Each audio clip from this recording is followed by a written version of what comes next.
Need to get a intro thing figured out, but whatever. We are also running a bit behind anyways, so welcome back, everybody, to our lovely little, and I'll make sure to actually share the screen so you guys can see. But the last time on our lovely magical misfits, our heroes were making their way into the forest area, heading towards where Mezuderok was last seen. Going that way, they go into a forest and see hallucinations of those that either hurt them or those that are hurting people that they care about. Just very maniacal things. And then you guys hear creatures coming out of the woods. As they are coming out, the fog around you begins to lift higher and become thicker. And in front of you, you guys begin to lose sight of Hugh. And instantly, he vanishes. Another thing that happens is that you hear like a scuffled mess occurring, and let me bring this in. So you guys, the fog then begins to dissipate, and in front of you guys is this female Eladrin, and also in the corner you see that Rayas is knocked out on the ground. And then let me get it to like dissipate a little bit. And so you guys then see these creatures in front of you, and this new ally appear in Hugh's place. And with that, you guys hear the creatures in front of you screech out, and let me adjust the thing here because it is not properly put together. Because let me do this. Okay, cool. And then save. You will also see as well before that you don't see Fenrir anywhere either.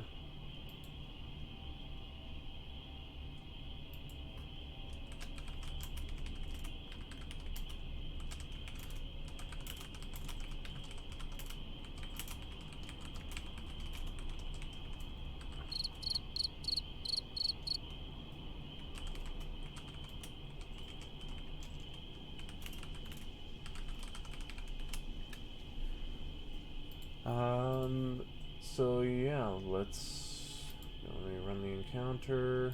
We're gonna put him last, and yeah, roll for initiative. And on here, alrighty, got a 4. I have a 15. Beautiful initiative roll on my side there. Oh, hello. Yeah, I'm here. Oh, perfect. Yeah, roll for initiative. Alright. Yep. And I don't even have D&D Beyond. It's all good. Alright, rolling for cast. That's what we got there. Yeah, also 19, baby. Where's my dice? Okay. Ah, there's my dice. And if you want to, you can roll for Fenrir, and then roll for initiative for yourself. Am I rolling for mine too? Yeah, if you want to, you can. The only thing I ask, just for transparency's sake, is that when it comes to the attack rolls, every other roll should be fine, but if we could do the attack rolls on D&D Beyond so I can see what people are rolling, that would be fine. Anything else, it's like a like if you want to roll like a stealth check and you want to use it with physical dice, I have no problem with that. but Alright, well, You 24. weren't gonna believe that I 24. had a natural 20 to hit every time. yeah, nope. And then auto roll for everything else. If you want to, you can also roll for Fenrir as well. Is it just a nat 20? I mean, not a nat 20, a d20 for the wolves? They don't technically have a plus whatever on initiative, right? I believe your initiative would be whatever your dex is. I could be wrong, but I'm pretty sure that your dex is what is added to your initiative. So for Fenrir, it would be a +2. So it'd be... It's a +2 also for mine. Okay. I already auto-rolled for Luna, so... Okay. That's all good.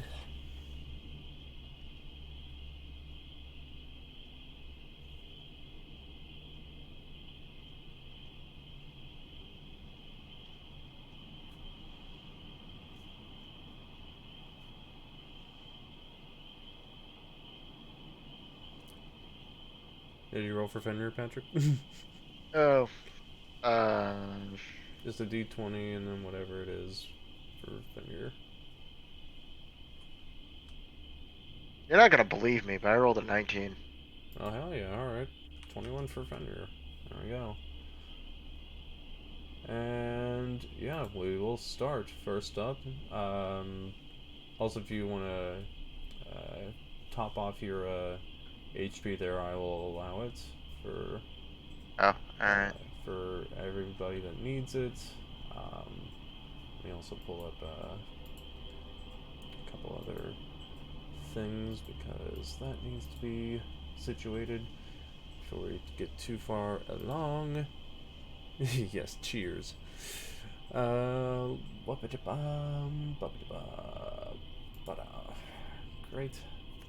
Got that figured out.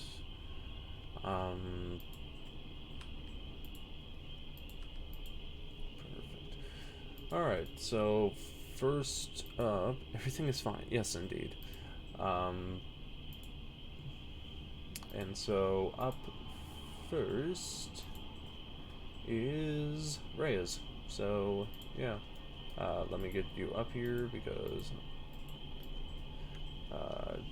so you're right here, and you guys see that as the fog pulls up, that Hugh disappears, and this Eladrin Cleric is next to you guys. But yeah.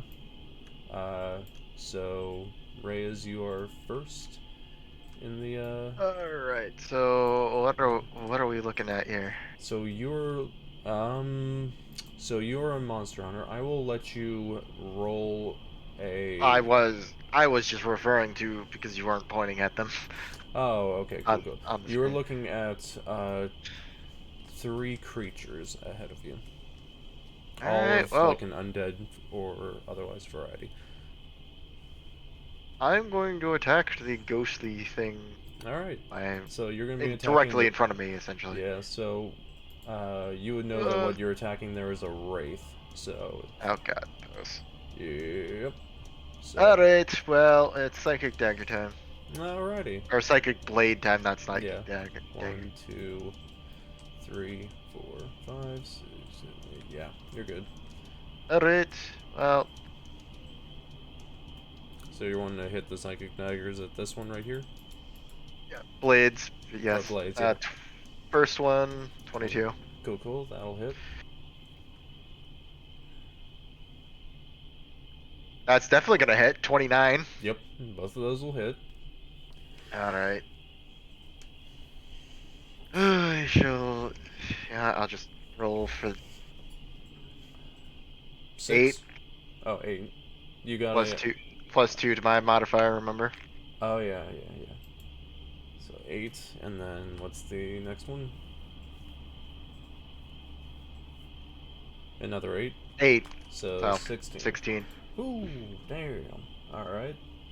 That thing is not looking too hot, but it is, as you attack it and the blades shoot out, it is going to move forward 5, 10, 15, 20, 25, 30. I think it's only 30. No, it's got a flight of 60 actually. So it's gonna move all the way over to you and is going to go and try to hit you. We'll see how this ends up going. 19 plus 6, 25. Alright. And Might then, uncanny dodge this. okay. You're going to take so 22 and then 22 necrotic damage, and then you're going to do an uncanny dodge with it, so it'll drop down to half of it, correct? Yes. So that's 11. I also need you to roll a Constitution saving throw for me. On saving. Mm-hmm. What is my 17? 17 does pass, so you do not have your you don't take any of the effects of the life drain as it hits you. Just the 11 necrotic damage. Cool. Next up is your little boy Fenrir. What does he have for attacks? Just So for claws? him, he has. Let me look. So he has bite and claws, and to hit is +5. I cannot imagine he's gonna do very well against something ghostly. So Not I think really, but I think he's gonna hang back for now and wait. okay. So you want him to move rush back ahead. a bit? No, he's gonna hang with the group. What I mean. Okay, so he's just gonna like spend his turn basically protecting if need be. Cool. Yes. Cool. Got that. Next up is Jules.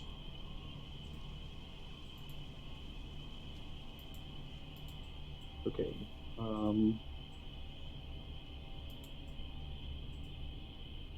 Here we go for a melee strike. Well, a move and a melee strike. You're gonna move and strike what? Which one? I'm a flank. The one that's Sorry, right. I'm trying to see from your screen. So the one that's to the right of you, like towards where Rayas is? Yeah. I'm gonna Okay. try to like go. So you're gonna move forward can, and then hit with your rapier. You can do that. Yep. And then I want to make sure about something when it comes to your weapon, so that way make sure it's something, because I want to be a good DM. With your weapon, it is okay. Fire damage. Make sure all's good there. So what do you want to do? Hold on. You roll for it. Yeah. Roll for your attack rolls. 17 to hit. 17 does hit. Okay. 12. 12 damage plus 4 of that's fire. What did you say it was?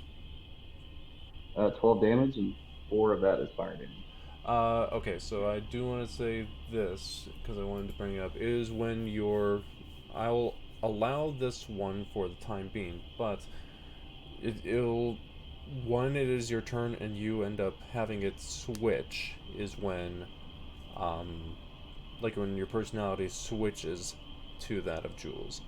So if it were Janice and then it switches to Jules during that turn, you would end up having the successful attacks. I'll allow it for this one, but for like whenever your personality switches, during that turn is when it will snap. Yep. So plus 4, awesome. So that's 6. Let me look at it, just make sure. So the fire damage,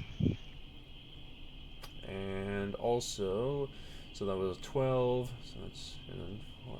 So 6, 2, okay. So you see that as you attack it, that it is not getting as damaged as you would like it to be. And your fire damage does not seem to be having the effect that you would like it to have. It's still hurting it, but it is not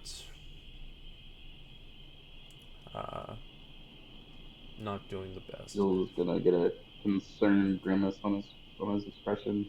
definitely something's not right. Yeah. Next up is Cassie. She is going to move 1, 2, 3 to the side here. Technically speaking, she could shoot over me because I'm only 3 feet tall. Fair. But I also just want to get a good shot so that way to aim for this one and not have the bullet hit this one by mistake. Does that make Rayas half cover? Or no, sorry. She's half cover. Rayas is considered half cover. Cool. Whoa, hey now. Let's see her aim for the one in the back. And I'll do it. 21 to hit will do. Jeez, what's her hit modifier? Her hit modifier is a +10 for that one. Okay, that makes sense. Yeah. And then Rayas, how heavy are you? What? Heavy? What did you say? Was it? Yeah, no, I mean, like, just in case you ever have to be thrown. I am 35 pounds. That's without all the gear I have on, so we're probably talking about 60 to 70 pounds. Minus that down would be... So, you see that Cash shoots at the one in the back, and it does not seem to have a good effect either as it hits it, not dealing as much damage to that one. And she says, well, shit, this is going to be a little bit difficult. Next up is Luna, and I'll have you, Tess, control. I just want her to stay by me somewhere. Okay. How far is she from me now? I imagine it's like right next to each other. Yeah, pretty much. So as long as she stays near me, I'm good with that. Perfect. We will do that. Next up is you. Okay, so I want to move. Mm-hmm. I want to move 15 to the left. Okay. 1, and 15 2, 3. back. 1, 2, 3. I have a question. Yes. Is everyone an elf but me? Yes. Party? Yes. 4 elves and a kobold, yes. Okay. Sounds like a great band name. It is a great band name. I also guess I didn't realize that Rayas is like the size of a 5th grader. He's a kobold, so yeah, he's a short boy. But yeah. Short boy who can hit really hard. Yeah, a short boy who can hit like a fucking tank. Anyways, what did you want to do, Celestia? Alright, so this other wraith, that's yes. not by our group. Yep. I want to cast Moonbeam. Moonbeam, alright. And to remind everybody what that does. It's basically... I'll just read the thing. Sure. A silvery beam of pale light shines down in a 5-foot radius. Okay. It's a 40-foot high cylinder centered on a point within range that I see. That's 120 feet that I can see. So it's a 45-foot radius for it? It's just a cylinder. It's just how high it is. I really don't think that matters. Gotcha. I think that's just like a description. Yeah. It would matter more for height if it were in the case of like a Yeah, it's creature. only a 5-foot radius, so it's only going to hit that wraith. Yeah. Pretty sure. Because I'm centering it on him. I also want to make sure or that them. these are looking like wraiths in this instance. And it does need to make a Constitution save throw. Okay. Let me do that for little wraithy here. Constitution saving throw. 16. That works. Okay. Let me roll damage real quick. Go ahead. So it's gonna take 10 radiant. Damn. It's radiant damage. 10 radiant. Okay, so that's the full damage. Cool, cool, cool. You see that once it hits, it like screeches out as it is hit by your radiant beam of light. And I don't know if you have anything else bonus action wise, but if not, then we shall continue on. Can I roll for perception to see how much radiant damage like affected it? Because you did give away, like, fire didn't do as much as we thought it would do. Now I want to know if this hurt it. Roll a perception check. 23. 23. You would see that it did it isn't vulnerable to it. Like, it did not have a like added effect to it, but you can tell that it was not resistant to it. Okay, thank you. You are welcome. All right, and that's it. All right. Next up is this creature that maybe I can see about getting a picture of it on, because the one that I have there is not what it should be. Essentially what you see in front of you, if I can actually save the photo and then put it in, is this, like, the skin is like a pale, leathery type skin, and I'm gonna see about putting the look of this creature onto the stream. So let me add this in from our little things. You would be seeing this creature in front of you. So this is a creature that if I'm trying to think who would end up knowing about this creature. I know that Patrick, can we pick him up as a shield? No. And then I don't know if you guys can see what it looks like here, but it's got this pale leathery skin. Its head is like an arthritic type of neck. As it's pushed forward, you see these black tears going down these soulless black eyes, and you see it has these long spear-like forearms, and yeah, it goes and it is going to approach. You guys see it, or gross, what's my ex doing here? God. And so it is going to go and move. It's moving 5, 10, 15, 20,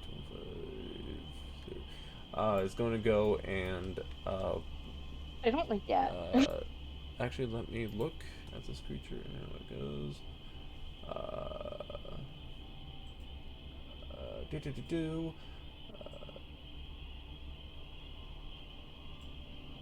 Okay, cool. Just want to make sure that that's good. It is going to go and attack you, and let me go back to the encounter.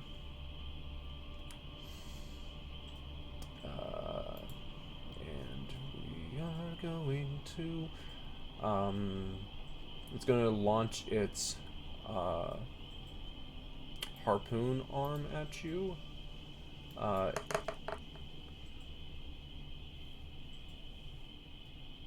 And does a 14 hit you?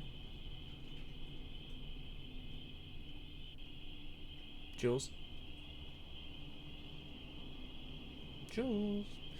Does a 14 hit you? Sorry, I was trying to get You're good. my Beyond broke. Oh no. Yes, it does. Okay. Oof.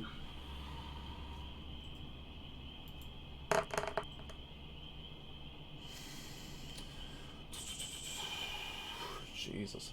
So you take...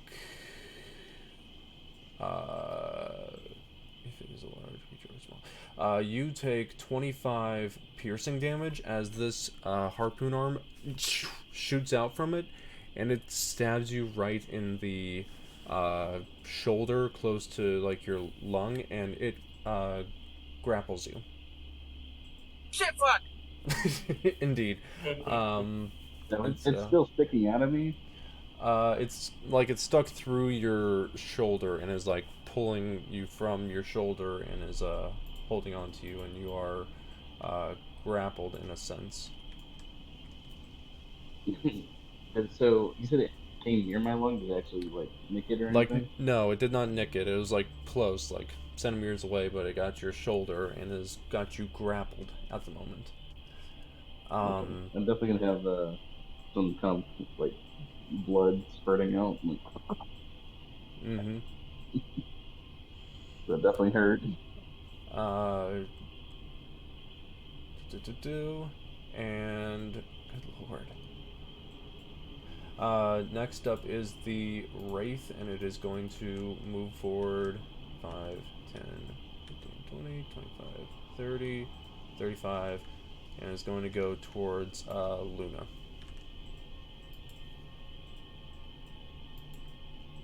And we'll see if that one hits.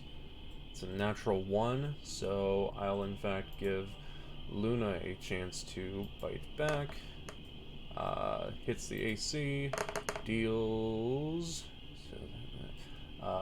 again, not effective, but bites at it, and it deals some damage to it, but not that much.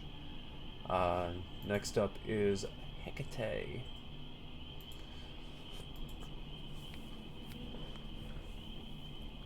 Okay, so let's see. Is there any way for me to cast Fireball, hitting the two that are kind of like in front of me and to my right, but not hitting someone in the party? What does your spell say, exactly? So it's a 20-foot radius centered on a point. I just want to know if I can make it. Does it say that you can select who can take it and who can't take it? Because if the description says that you can choose who needs to make any sort of save or whatever, then yeah, you can do so. Otherwise, everyone will then have to take like whatever the saving throw is for it, because I mean, unless she chooses a point that's off-centered enough from the two enemies, exactly, that it only hits them. Right, like that's what I'm trying to ask, if there's a way to put it kind of behind them so that it only hits them. So it only hits these two is what you're trying to do. Yeah. Okay. 5, 10, 15, 20. 1, 2, 3. So you can do so. You may end up hitting Cass, but she's also got. That's what I'm afraid of. Yeah, but I feel like she can. If you like, she does have a pretty good dex. So if you want to try to do it, if it is a dex one. Fuck it, let's try. All right. So we will then put fire on the deck. Let me go in here. Go to light. So you cast this fireball forward, and it hits right over here. And then what do each of the creatures need to end up taking as far as a saving throw?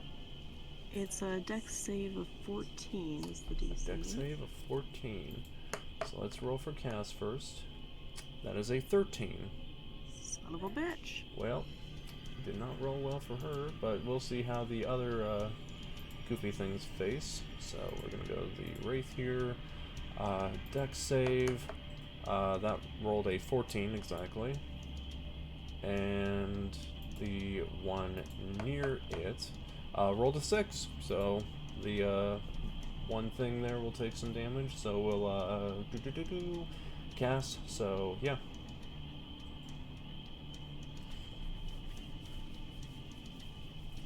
Okay. Holy Jesus. And then, oh god. Damn. That's a lot of fucking damage. That's a lot of damage. So 31 points of damage. You ring out this damage, and it's 31 ends up hitting this one creature, and it is like not happy. It screeches as you're burning it.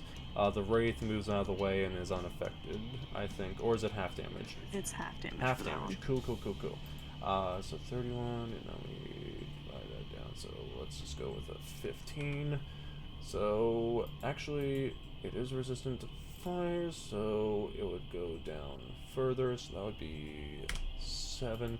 So you see this fireball, and as it hits the Wraith, it does damage it, but it does not seem to take as much of an effect. Next up is our newest little companion, and as you're throwing your fireball,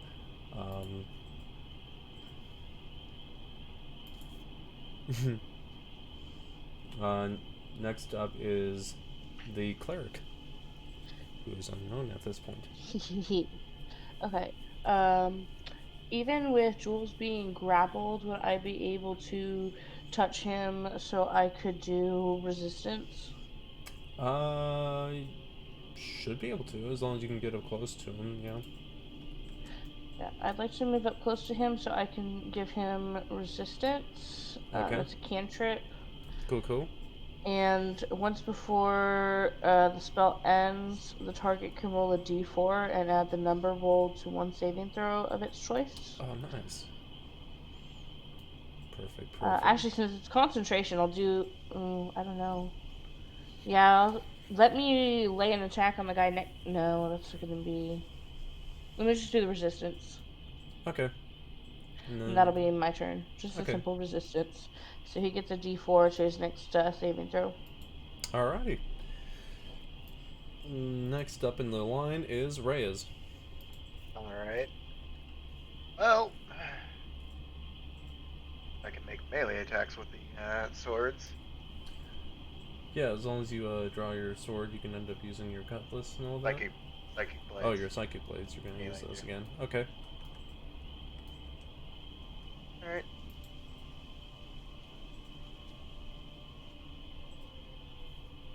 Yep, that'll hit. 15. 15, that'll also hit. Alright, yeah, that's within 5 feet. Yeah. Alright, I will...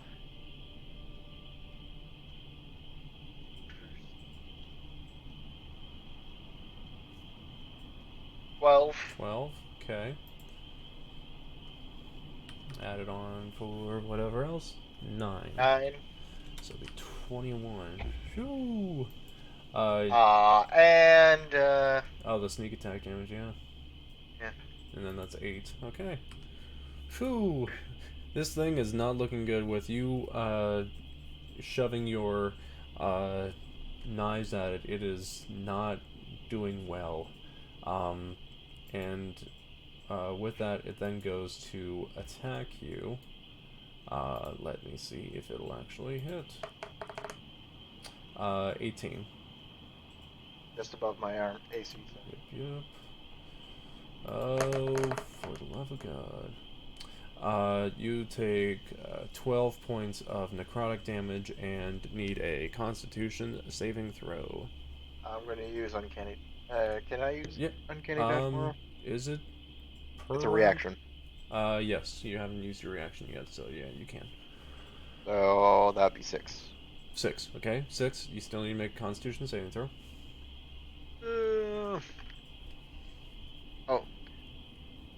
18. 18, you are good. Next up is Fenrir, just gonna stay back, I'm assuming still.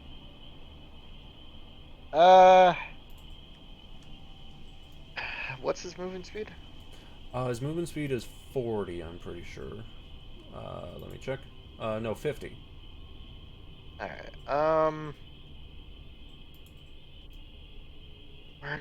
he's gonna go up to the thing grappling Jules. Okay. And try to bite it. 15, 20, yeah, or claw it. We'll claw it. Claw it, okay. Yep. Gonna go ahead and claw at it. Same notion, so we're gonna just roll for this. 15, does that hit it? No. So he tries to claw at it, and the thing... I mean, it's currently grappling Jules. Is it really paying attention? I mean, its AC is higher than what he hit. That's all I'm just saying. Fair enough. Yeah, so... he's... next up is Jules. And you'll probably have to take your action to ungrapple yourself. Yes. At that, I'm definitely going to flip as well. By ripping it out of me. Okay. Yeah. You'll have to escape its grapple DC, so I'm on... Okay. Yeah, so, yeah, you'll have to roll. I'm not entirely sure what the roll is, if it's just a flat d20 or if it's something specific. I don't know if I have athletics. Yeah, you can do athletics if you want to. Athletics or acrobatics, whichever way you want to get out of it. We'll see what I got. Yeah. Show me what you got. What you got? I do have athletics. Let's do it. Alright. That's terrible.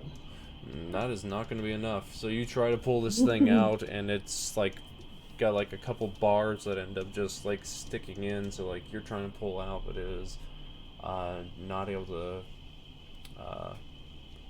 pull out. So next up is can I let's see. I'm gonna do action surge. Okay. You take one additional action. Sure. On your turn. Go ahead and try to.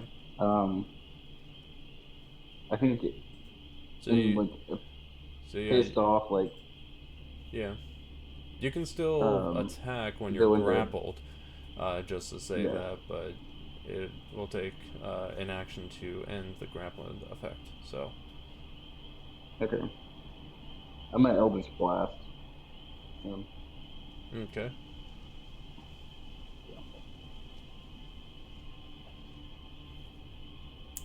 Does 24 to hit? Yeah, 24 does hit.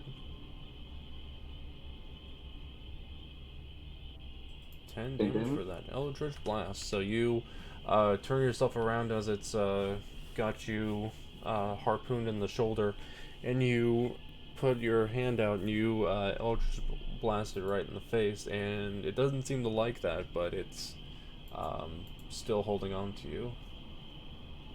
Oh, I've got more for you. That's in my turn. Yeah. Next up is Cass, and she is going to go and aim at, move a couple feet and aim at the creature that is grappling Jules, and is going to try to aim at it. 19, that'll hit. And let's see if we can actually use one of her abilities here. And then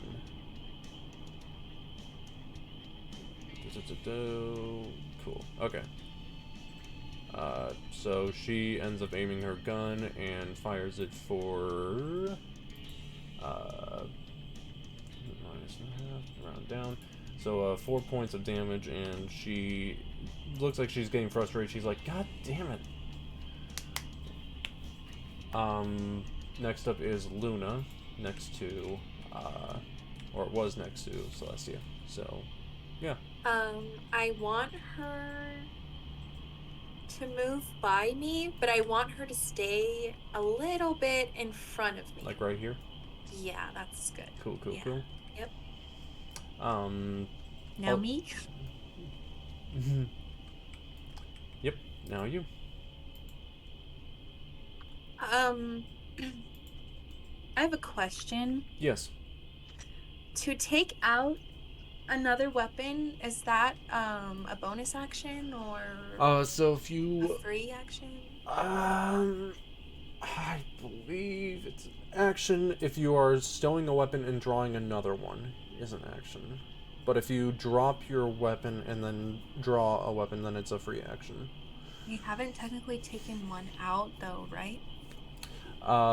You I have not have one technically, do I? Have you? Or is my dagger, because Yeah, you have your dagger. I'm trying to remember from last round. If you tried to, you haven't actually drawn a weapon yet because you used Moonbeam. So no, you are good. Yeah. Okay. So I want to, I can move Moonbeam back to a point where I see. So I'm just gonna stick it back on this. Stick it back on this thing right here? Yeah. Okay. I'll roll again. Yes. It just counts as an action. Yeah. Like it just would be if I casted it. Let me... If you want to do a constitution. It's a 5... Okay, so it's a 5-foot radius under range of... Within it's only going to hit that wraith. Okay, yep. I just want to make sure. Mm-hmm. Yep, alright. Go ahead and roll to hit it. He needs to make a Constitution save. Oh, he needs to make a Constitution save. Well, right. Yes. Let's see how he does. That is a 19. That works. So half of 29. Half of 29. Yes. So we'll go 14. Things pretty hurt, but it's still going strong. Now, I would like to use my movement speed. Okay. Well, I need to message you something. Okay. I'm so sorry. You're good. Let's make sure we're doing things right.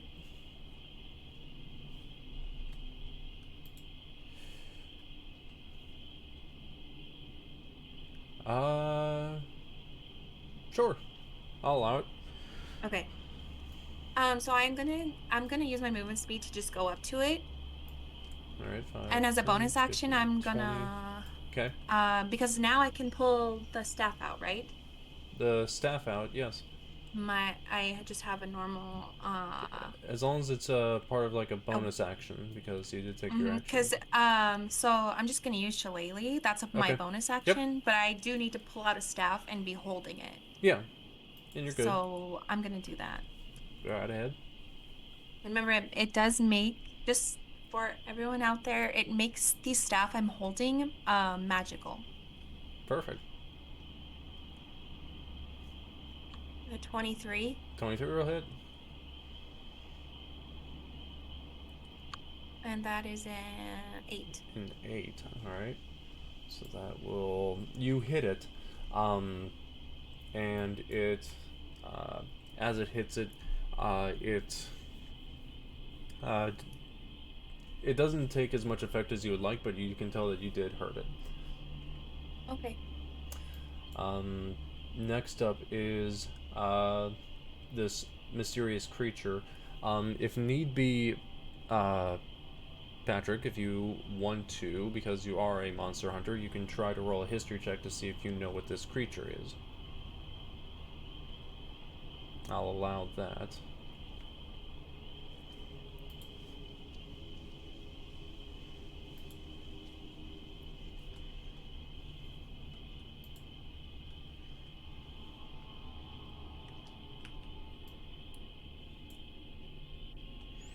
.25 on a history check. Excellent. That is a natural 20, yeah. Hell yeah. So you know that what you are facing is a Sorrowsworn. It is a monstrosity that feeds off of there being people around. So you would know a few things about it with a natural 21. When people are within 5 feet of it for a long period of time, they can end up taking psychic damage from it. Also, it thrives on company, so the more people that are around it, the higher chance it has to try to hurt people. It is a lonely Sorrowsworn. Huh. It is a pretty powerful creature that you are facing. Next up is the Sorrowsworn, and it is going to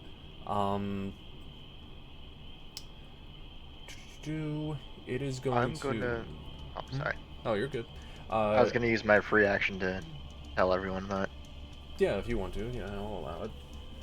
Yep. So you guys would know what you are facing is a lonely Sorrowsworn. So next up, it's going to use its other harpoon arm to end up aiming for who's the closest creature? Well, it's going to aim for Fenrir then. Let's see if this hits. 22 will definitely end up hitting. 15 plus 7. So, oh fucking hell. 26 points of piercing damage. I'm trying to make sure there aren't any, or are there any resistance? No, only the cold. Cool. 26 points of piercing damage to Fenrir. as it sticks into Fenrir and needing to, if you would like to, roll actually, I don't think there is a roll. No, as it hits, it grapples. So Fenrir is grappled for the time being, and also it is going to use only on Jules for this point. It's Jules, I need you to make a wisdom saving throw for me. Oh, yeah.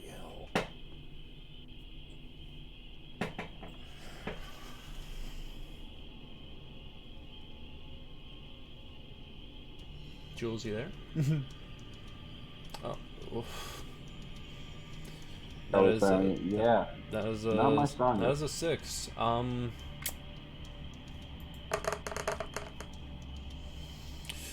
That was a saving throw? It was a saving throw, yes. So he can add on. He can use his resistance. Yeah. So use your resistance if you'd like. Was it a D4? Yes. I will say this: it would not matter with the roll that he did. It would not matter if you even rolled a 4. So he can hold on to it still. You take 19 points of psychic damage as you feel this sorrow begin to like fill your like chest. Like you feel this like just sorrow. Like you feel sad as it's hitting you, and you're not feeling well mentally as it is grappled you and is draining you. I'm not feeling well at all. Yeah, no. Next, just hit the ground. Next up is the Wraith, and it is going to go to strike at Celestia. And let me... 14... That does not hit. Does not hit. And you said you wanted to do this? Okay. So, it does, however, as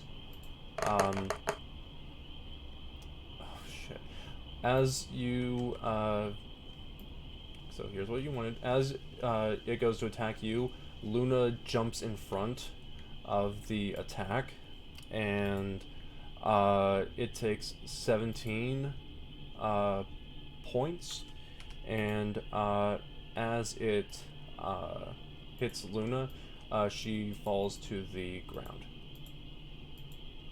And I will roll the death save for her in private. So that is its attack done for the Wraith. Next up is Hekatae. Okay, so based on Celestia's position, there's no way for me to attack that Wraith and the Sorrow Sworn. Is that what you call Sorrow it? Sworn. Sorrow Sworn. No. At the same time? You could. If you go like to the back of her here, you can end up aiming in a line and hitting the Wraith and the Sorrow Sworn. But not Celestia in the process? Or? So here's what I'm assuming is that like if you aim in a line from here, or if you aim in a... Yeah, because from what I'm seeing, yeah, you would end up hitting Celestia because it has to be like a straight line, yeah? Yeah. Okay, so yeah. You'd only be aimed at one of them, so... Okay, so let me scoot back over a little bit and aim at Mr. Ugly. Mr. Ugly? Yes, Mr. Ugly. Okay. It's now canon? Yes, you're facing Mr. Ugly. So you want to go and strike at it from this straight line here? Yeah, I think that looks good. Where I probably shouldn't hit anybody else. No, you shouldn't. I'll say you're good for... Is there a radius to it or anything, or is it good? It is 100 feet, straight line. I'm trying to hit it with my lightning bolt. Okay. Yeah, go ahead. So that thing needs to make a dex save of 14. Okay, it needs to make a dex save of 14. It is a natural 1, so I will allow you to double damage on this motherfucker. Well, that... okay. It's a natural 1. Double damage. Holy 22 lightning damage. 22 lightning damage, so that doubles up to, yeah, you... 44? 44, so you strike this thing. It is still alive and kicking, but yeah, you strike this thing, So, I just thought of something, or just had it come to my mind. If Jules is still grappled to the thing, does that... I won't do anything with that, but I was just thinking in my head, if it's grappled to it, does that mean the lightning courses through the thing's arms into Jules? Don't play with that. Depends how it would work out. Is that how it would work out? Do it. Yeah, let's do it. I mean, is it theoretically? Like, is it like... I mean, I have no idea if that's how it actually works. I mean, maybe it would be half damage. Okay, so 11 points of... Yeah. I mean, would he get to roll? Was there a save on that too? Yeah, does he get the dex save? Yeah, he'd get the dex save too. Okay, please, for the love of God, roll a dex save. Jules. Yeah, roll a good dex save. And you still have your resistance as well. Yep. That's an 8. How high does he have to get? It's a 14. So it wouldn't matter if he ended up rolling the thing or not. Again, allowing him to keep it. Somebody's rolling some pretty bad rolls tonight. Someone is not having luck on their side. So we'll just say 11 for the sake of argument that Jules is struck, and then Jules goes down. And I don't know if it keeps holding on to you if you're keeps you grappled if you've fallen down or not. What are the grapple? The grapple. Probably, yeah. Okay. So the grapple. So grapple is a grapple creature's speed becomes 0 and cannot benefit from any bonuses to its speed. The condition ends if the condition ends if you're incapacitated. So yeah, you're no longer grappled. The condition also ends if an effect removes the grapple creature from the reach of the grappler or the grappling effect, such as like using Thunder Wave or anything like that. So, yeah. I'm sorry. Everything I've done so far has hurt somebody else. Next up is our Cleric. I'm gonna go with Spare the Dying, and I'm gonna touch Jules and say, how about no? Perfect. And for those out there who do not know, what is Spare the Dying? Sorry, go ahead. For those who may not know out there, what is Spare the Dying, or how does Spare the Dying work? So Spare the Dying is I touch a living creature that has 0 hit points, and they become stable. Perfect. I don't know how stable Jules can be, but you know. Yeah, I know, right? And how many people have taken damage so far? So far, you can roll a perception check if you'd like. Because I think it's just been him and what the guy behind me. I know Cass is probably pretty hurt. Yeah, she's a bit. So I'm gonna go with Mass Healing Word because it's a bonus action, and they're within range. They can Mass Healing Words? Mass Healing Word. So what's the radius on that? So I can. The radius is 60 feet. 60 feet. Okay. I'm pretty sure everybody's within 60 feet of me. Okay. Up to 6 creatures, so I know I'm gonna choose Jules as one of them. Yep. I have not taken any. Don't waste it on me. Yeah. And I think who is the one behind me? I apologize. Rayas. That would be me. Alright, did you take any damage? Yeah. I'm pretty hurt. And did the wolf up there take any damage? Yes. Mm-hmm. Definitely. Okay, so I'm gonna do those 3 are gonna get Mass Healing Words. So I'm gonna call it Words of Restoration up to 6 creatures, which I'm only choosing 3. Mm-hmm. Get hit points equal to 1d4 plus my spellcasting modifier. Perfect. So, what does that heal everybody for then? I think there's a roll for that, but... Yeah, I think it... Let me find it. It's 1d4. 1d4. Plus my spellcasting. I just gotta find my spellcasting. Okay. Should be under your spells tab. Yeah. So if you go under your tab for your spells, it should say what your like what your save is or what your spell attack It'll is or say modifier. modifier. Yeah. Modifiers. Okay, so it's Yeah. 1d4 plus 3. Okay. Perfect. And then you can roll for that. Like you can cast a spell from there. Okay, so it's gonna be 5 total. Once you add that plus 3. Alright, so 5 total going to everybody. So let me heal 5 for and whenever that's gone through, that's my turn. So we're going to do 5 for Fenrir, and then 5 for Rayas. So, And Jules. And Jules. So Jules, you are out of death save, and you've got 5 hit points on you. So let me make sure that you are back up. And yeah. Next up is diddly-doo-doo. Where did I leave off? Next up is Rayas. I had a quick question. Could I just walk through this wraith because it's basically ethereal? You should be able to. It can move. It can move through other creatures and objects as if it were difficult terrain. So I would say you can, but it's going to be like you'll take more than like. So you're good passing. Can't even speak. If you're passing through its space, I'm going to say instead of the 5, it'll go to 10 because difficult terrain, or maybe there's something to it. I mean, if that's the case, then I should be able to still move because I got 30 feet. I'm going to the creature, the one right here. Whatever you want. The Sorrowsworn. The Sorrowsworn. Yep. Now, can I use my attacks to try and cut off its arms? Sure. Because that seems like the logical. Yes.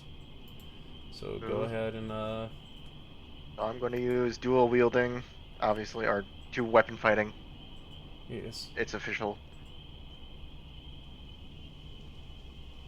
19. 19. Yeah. That'll hit. 29. That'll definitely hit. God. And, well, considering these are attacks and I'm cutting off its limbs, 10 without the modifier. Yep. And then the other one? 7. 7. Plus sneak attack damage because there's person with 5. Yeah, there is. 15. Alright, how do you want to do this? Well, we cut off its limb and head then. So it sees Jules get up, and it begins to get ready to strike. You bring out your psychic blades and chop at its arms, slice one off, slice the other one off, and it is like writhing in pain. And then you slice it, cutting windpipe and spinal cord, and the head hits the ground. And this creature is no more. Bye, Mr. Ugly. Bye, Mr. Ugly. Hope we never see you again.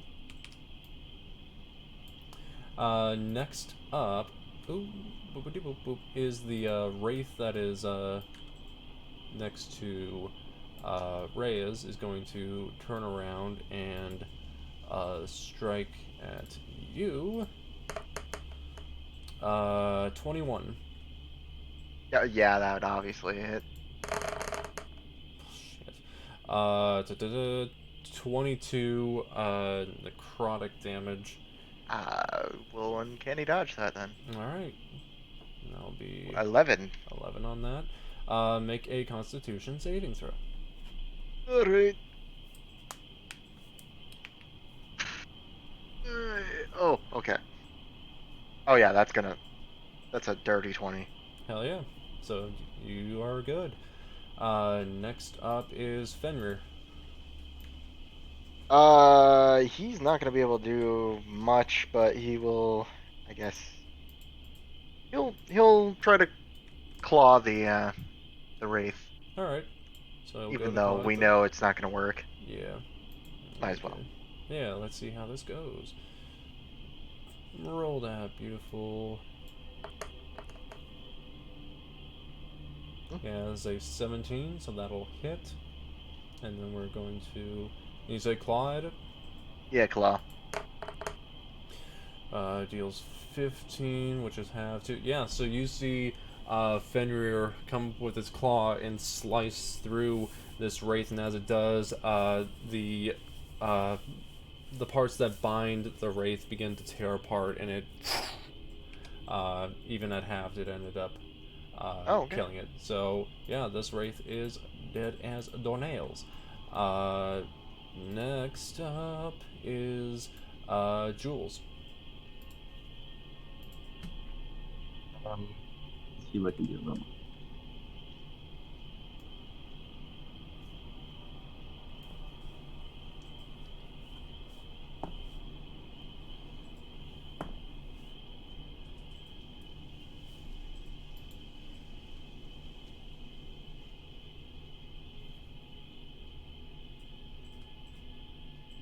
Nothing. You can't do anything about my hall. Okay, so I'm just gonna Eldritch Blast this one, or jam this will anyway. Go right ahead. Does the fog decrease my chance at all? 13 to hit?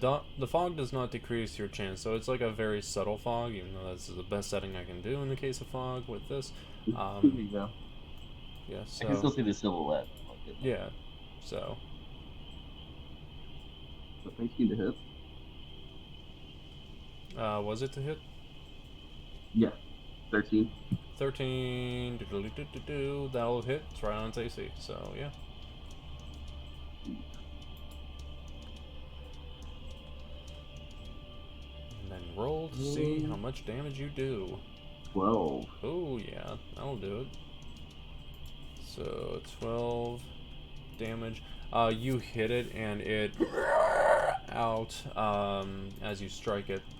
And next up is Cassie. She's going to move a couple feet to the side. As you cast your Eldritch Blast, she is going to also shoot at the creature. Here's a thought. If she shoots a bullet at a wraith, wouldn't the bullet just go straight through it? So anything behind it would still get hit? Well,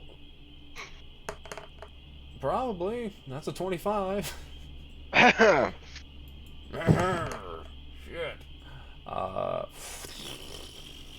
And that is halved to 10. Oh, shit. That was a higher roll than I was expecting. Yeah, this thing is not looking good as it is hit. And I'll also say that the bullet shoots through it, and I don't think there's any way to dodge it. So Luna ends up getting a graze. She's on the ground, so it would be... Yeah, sure. We'll say that she doesn't get hit, but she is gonna roll. Okay. We then move on to Celestia. I find it really fun. Okay. If I move to the right, I'm not hitting anyone, right? If you move to the right, I don't have to go around anybody? No. Okay, so keep going. Like another 10, and then move back. Okay. Like 10. Okay. Can I move to the right one more time? Sure. Okay. So I'm just gonna chill here, but I'm gonna cast Healing Word on Jules. Jules? Alright. I would, never mind. I won't say anything. Alright, so... there's a point. I know what you're saying, but there's a point. So I'm gonna cast that on Jules, Healing Word. Right. And what is that? It's 60 feet. It's just the same as hers, but this is one target instead of... So how much does he end up taking? If you want to cast it and all that, you can. And he gets 5 back. 5 back. So, Jules, you have 5 more HP added in. But yeah. And no bonus for me. No bonus. I want to make sure that I'm doing... I'm pretty sure I... Alright guys, I'm pretty stable now with all 10 of my health points. Yes, exactly. but on the outside, Jules is not doing very good.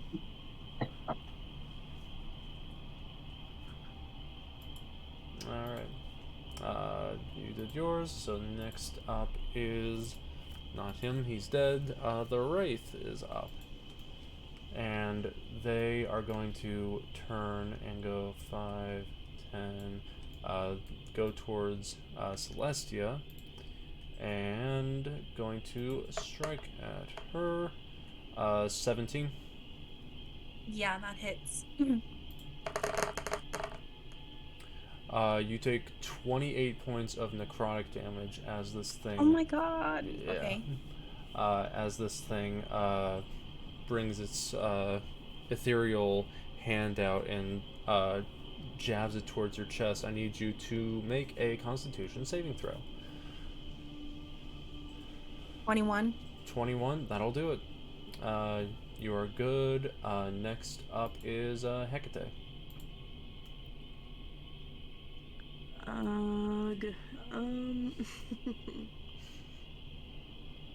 think.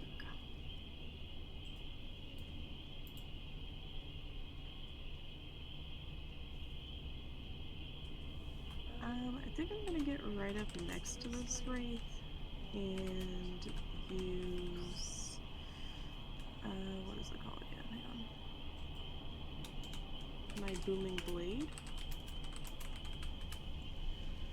You're gonna use Booming Blade? Alright.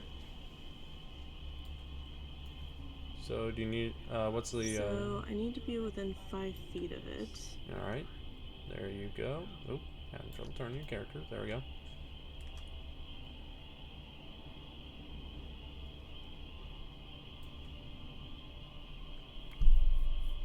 And it doesn't look like it has a save DC or anything, which is weird. Okay. Yeah, just go ahead and,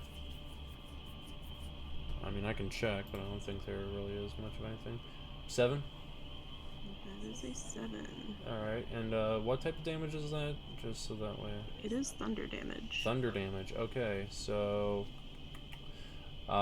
you go to strike at this and it hits. It does not take as much effect as you would think, but you can tell that this thing is barely holding on. Like, you see wisps of it beginning to, like, fall apart from it. As you hit it with this burning blade, and like you can see that like parts of the claws that are in Celestia also begin to like tear away as it's like barely hanging on to life. Okay, and then yeah, never mind. Okay. Can I put something out there just so everybody knows? Sure. Moonbeam is gone now. Okay. So I should have said that before. Yeah, you're good. I don't know if you want to concentration like, break, say it yeah. disappears. So, yeah. You're good. And next up is the Cleric.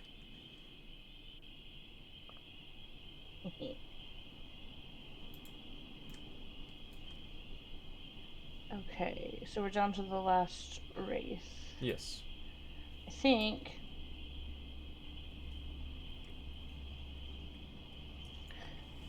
I'm sorry, I'm still getting used to finding everything on. You're good. Beyond. So I think I'm going to go ahead with a cantrip. Okay. It seems to be radiant damage does okay enough. So I'm going to go... What, we're 6th level, right? Yes. Alright, I'm going to go with Sacred Flame. Alright. A flame-like radiance descends on a creature that you can see within range, and he must succeed on a dexterity saving throw. Alright. With DC of 14. Dexterity saving throw, okay. Let's see how it does. 17. Well, that was a little rude. So, is it a save or suck, is how it is? Yeah, no. Or take, okay, so... He doesn't take anything, which is doesn't sad. Take anything. So you try to do your Sacred Flame, and it, even though it's like barely holding on to life, it is able to move out of the way just enough to avoid it. Okay, then I'm gonna go ahead and use a bonus action. Okay. And I'm gonna cast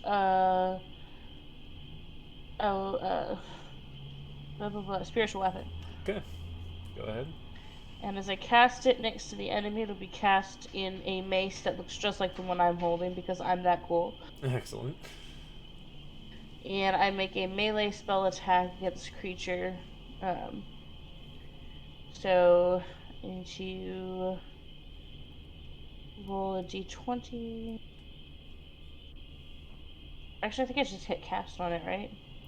I believe, yeah. If there's anything at the bottom, because if it's like a bonus action or whatever, there should be a option, like as you scroll down, to be able to cast it. Let me look just to make sure, because I want to make sure I'm doing this right, or helping you out as well, which is great. So if you scroll down from your actions and your all menu and all that, that's like the main one.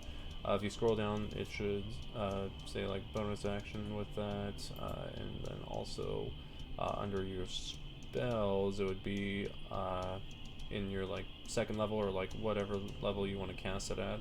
Oh, I see how to cast it. Okay, awesome. Yeah. That was the damage roll, right? What did you roll? I just rolled the damage. I was trying to roll the 2-hit. Yeah, so the thing that's like the +6 next to it is what you want to do to hit, and then the damage would be to the right of that. Got you. Let's go ahead and roll the hit. What did you roll? 23. 23. Yep, that'll hit. I'll just say. And then do I want to use that original damage? The 5? Let me see the damage. Yeah, just tell me how you do this. So I've never done a kill strike with it. Was it a kill strike? Yeah, it was a kill strike. Bet.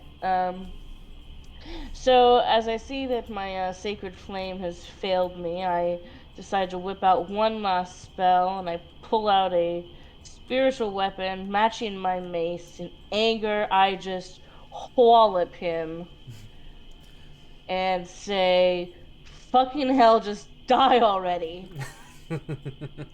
So as Celestia is getting this claw in her chest, and as Hekatae hits with the booming blade, this glowing spiritual mace comes out and swats this thing against the head, and it dissipates and disappears.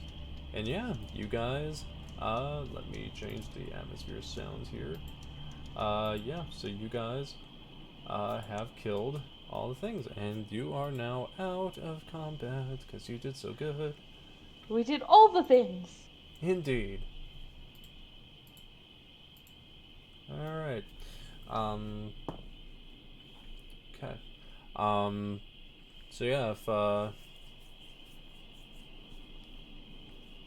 yeah, whatever you guys want to do at this point, you're now officially out of combat, and you guys are all pretty hurt from dealing with that. How is Luna looking? Not good. Not good. You want to roll a perception check, or you want to go check on her, or what? I can throw a cantrip on her if I need to. So you want to go check on? I can just spare the dying. Hekatae, what do you want? Or do I need to or not? I just want to tell everyone in here she's dead. Yeah, I was about to say. She's just dead. Because I was about to say, don't waste, because she rolled a natural 1 when it came to her turn, and then the one that I rolled as you guys came out of combat was a 9. So. Well, R.I.P. Luna. Rip so Luna. I just want to go to her. Mm-hmm. You know. Yeah. Wait. Can Revivify work on Luna? Do you have Revivify? I do. You do have Revivify. Let me see. Touch a creature that has died within the last minute. That creature is restored to 1 hit point. Let me roll and see. Yeah, I'll allow you if you want to. As long as you got the diamonds for it, then I will allow it. Well, sad. I apologize. I cannot revivify today. No diamonds. It's alright. So you go over to Luna. I just want to give her some pets and say goodbyes. I'm wondering, is there a place... we can take her to just put her to rest so that she's not just dead on this field. Sure, if you want to take along with you, because you guys still do have your cart and all that, so if you want to, you can wrap her up in like a canvas or something like that. Okay. I'll tone down the fog a bit. But it's still like pretty dark outside. Like the fog dissipates, and you guys are left in this pretty creepy forest with Luna, who is dead, and also your new companion that has shown up out of nowhere.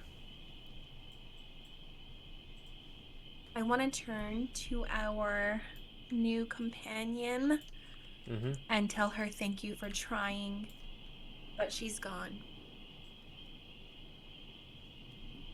It's the least I could do. Seeing heartache is too much for me sometimes.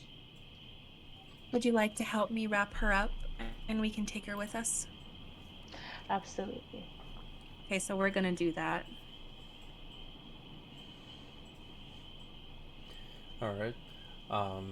You go ahead and my while we're wrapping up Luna, my cleric whispers, you know, a prayer to her god, you know, just for peace. And you see,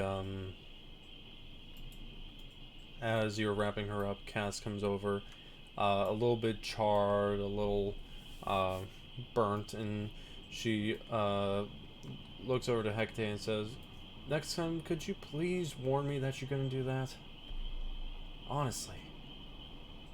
That's right. I forgot as players, like, we can warn them. Oh, shoot. Okay. That you could. Rip. And then Cass puts away her revolver and goes to help put Luna in the cart. And yeah. You guys are now out of the combat, so if you guys want to chat for a bit before moving on, you can. I will allow that. I've got a question. So just so you know, Hannah, Cass is a Warforged. Yes. So Warforged some healing won't work, because I'm also sort of a healer for the group. But I'm just wondering, DM, I have a good berry. It restores 1 HP. Will that work on her? On Luna? No. No, not Luna. Oh. She's gone. Oh. I mean Cass. Cass? Yeah. Just 1 HP. Sure. Just to give it to her. 1 HP? Yeah, sure. Yeah. Because she can taste things, right? Yeah, she doesn't need food. She doesn't need food, but she can eat, yeah. Okay, so I'm gonna walk over to her and hand her the good berry. You walk over and hand a good berry, and she's like, thanks. And then she goes and eats it and gets that 1 HP back. Woo. But yeah. And then you guys, you all see your new cleric friend in and all that.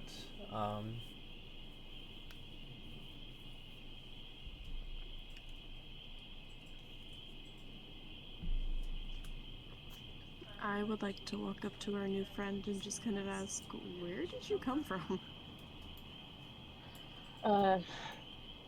To be honest, I just kind of woke up here, and there was a fight, and y'all looked like the good guys. Well, thank you for helping us. Yeah, thank you. That's not weird at all. Imaginer? Yes. Can you explain to her Archibald just real quick? Yeah, well, she doesn't know Archibald. So she'll... I want to explain it, but... So, if you want... What are you trying to explain here? Like, to ask her if she's seen him. Because remember, he disappeared from us. So, just ask, like, hey, we're missing a friend. Yeah, you can ask her if you want. He looks like this. Yeah. So, to describe Archibald, he is... dark blue and skin with like a bit of a bronze highlight. He is a rock gnome, Vidalcan, what I call him, like a mountain Vodolkin because they're a mix between rock gnome and Vodolkin. He is a pretty old-looking man that has a cane and also a staff. And she describes that to you, but you have no idea who she's talking about. I do apologize. This doesn't ring a bell. I'm so sorry. But I'd be willing to help you find him. That would be helpful. Thank you. Has anyone else seen him? I'm looking around and I see nothing. You look around and you do not see any sight of Archibald. Can I make like an investigation check or something to see if there's any footprints or any trace of him? Sure. Make that investigation check. That's a non-nat 20. Non-nat 20. Dirty 20. Cool. You do see that there are some staff marks as well as like footprints heading in the direction that you guys were heading. And as you are looking at them, they seem to vanish. Like, as soon as you get close, there's like a cutoff where there's no footprints or staff marks. I would like to convey that to the rest of the group and just say that doesn't really help us. Any ideas?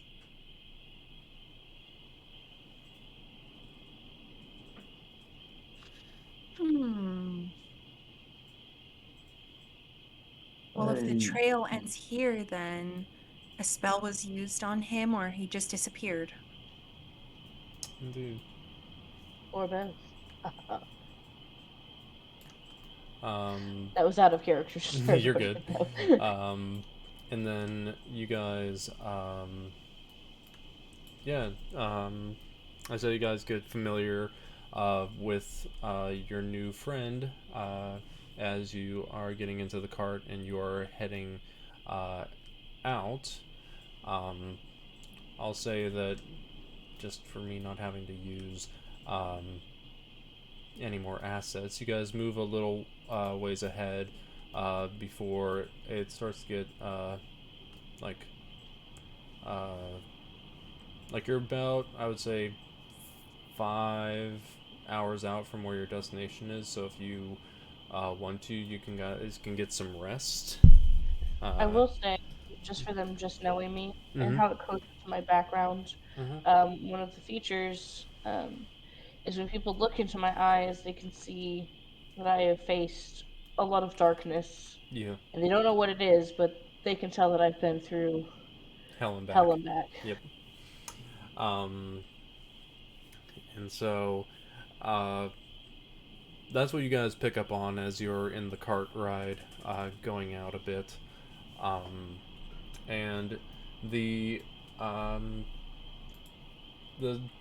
you guys have not gotten any rest yet. You can see that the sun is beginning to creep out a little bit over the horizon, and you guys are pretty tired.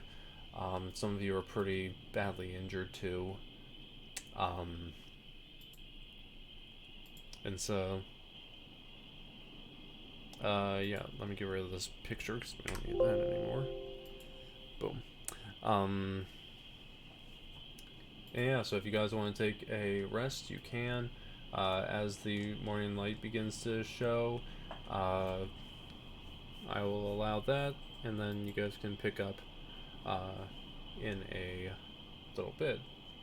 I'm okay with taking a rest. Now, would this just be a short rest? This would be a long rest, I would say, just so that way you guys have all your spells and all your health and everything up for the next mission coming up, because you guys are still heading towards where Mezuderok is, and I would assume that you guys want a little bit of time to get yourselves together.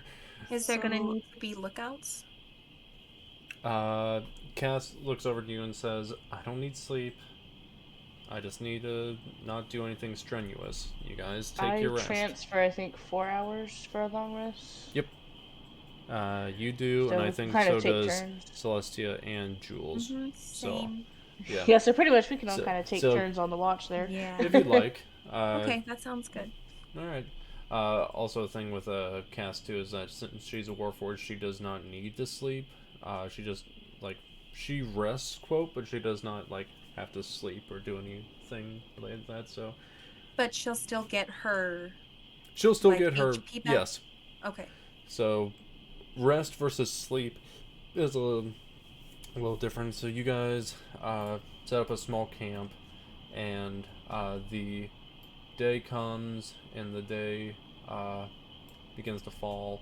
You guys wake up, and it is near sunset.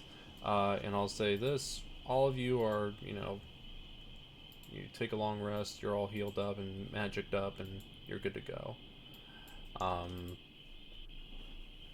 And so let me get this straight. We just kind of like left Archibald behind with no clue of where he went. No idea where he went. Yeah. In my mind, it's like it's too dark. We just had this battle. We want to leave before, any more come back. Yeah. And you we start don't to hear like a little bit of like skittering in the woods, and just out of having you guys like, yeah, we're just gonna go and move on. And that is what you do. So you make your way, after you've gotten done with getting your camp all put together, back in the cart, you guys make your way to an area. And as you get to this area, it's pretty dark outside. Let me get rid of this. And can I just say that since I only need 4 hours for a long rest, that I used whatever time left to, I went and put Luna to rest. Yeah, so you find a little meadow on the way as you're going over, and you bury her there. Okay. And then as you make your way, the night begins to get pretty dark. Now, for what most people would see is what I'm showing you right here. However, since everyone here has dark vision, I'm going to... Wait, everybody has? Everybody has dark vision here. So, what you guys actually see is more like this. Not color, but you would end up seeing more of like a grayish tone. So, like, if I were to put in some sort of effect, like, there's like an isolated sort of look. But you guys can tell as you're approaching that this is a like very decrepit looking graveyard, and you see that surrounding this graveyard is a ton of undead, but they seem to be minding their own business and are not paying attention to you. In the middle of this graveyard, you see this large mausoleum, and from there you can see that it's some like rusted iron doors and some couple of lanterns there that are the only light in this entire place. I'm so sorry to do this. You're good. But I am a mom. Mm-hmm. Is it okay if we take like a quick intermission? I am perfectly fine for us taking a little intermission. Is everyone okay with that?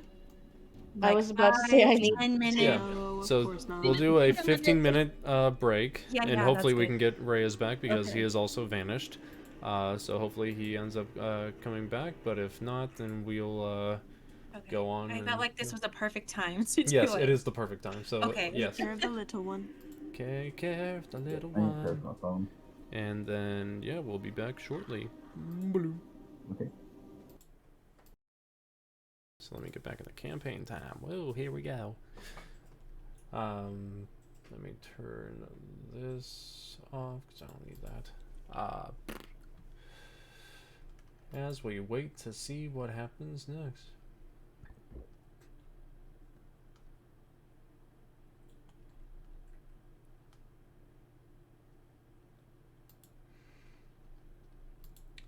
Doobly doop ba doo doobly doop.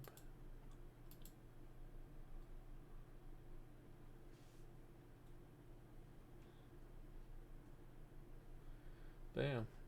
While that's going on, I'm going to try to build up this little area a bit.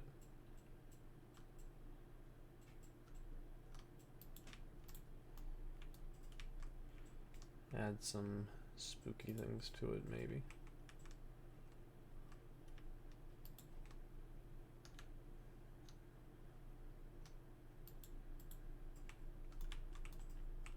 That is is not where I need it to be. This extra viewer we have. Do you think they're a bot? No, I checked as I was bored. No. Okay, well, hello! Hello out there. Welcome to our shit show. Welcome to all the craziness that abounds from here. And yeah, hopefully you are having a fun and just a fun time all around. As we are waiting for people to return and see how that all goes from there. Yay! Yeah.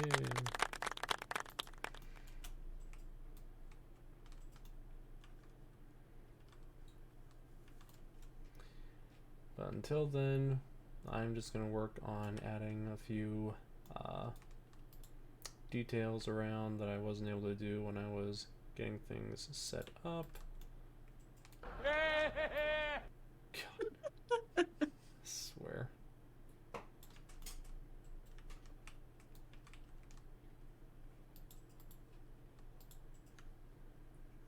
We'll do something like...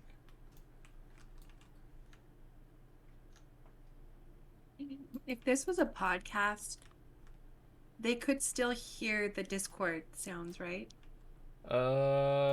Yes. Does it work the same way as a stream?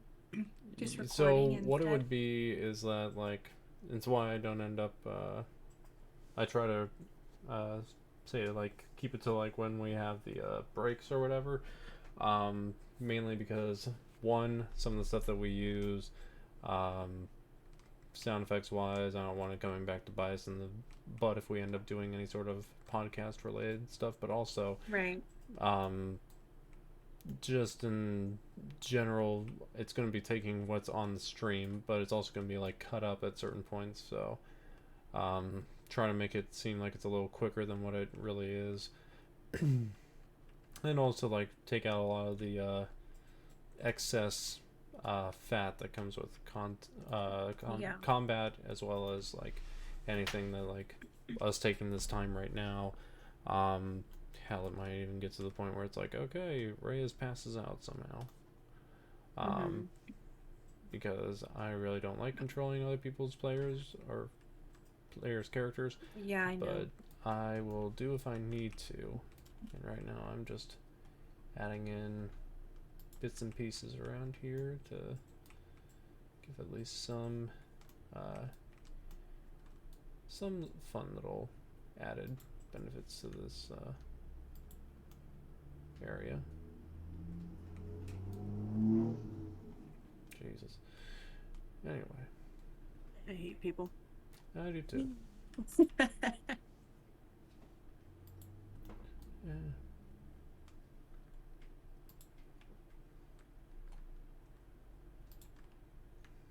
Well, that's kind of how it's feeling lately. I know. But it'll be okay.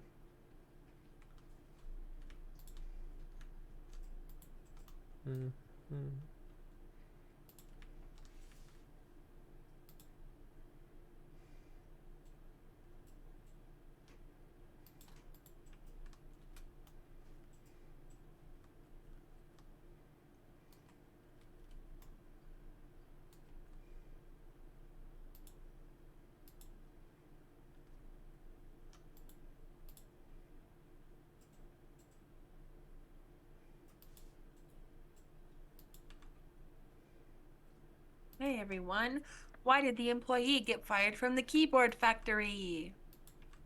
He wasn't putting in enough shifts. God. This is what people have now come to as far as our content. I don't know if you're there, Hannah, but if you can see when OMalley's gonna be back, because that would be most helpful.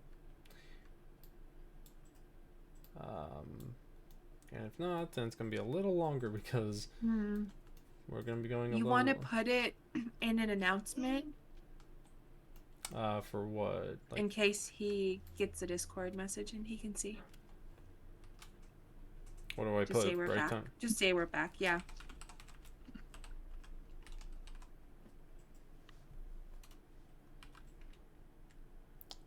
I'll put in the, just in case he needs it as a message, we'll put in just general and see if it'll...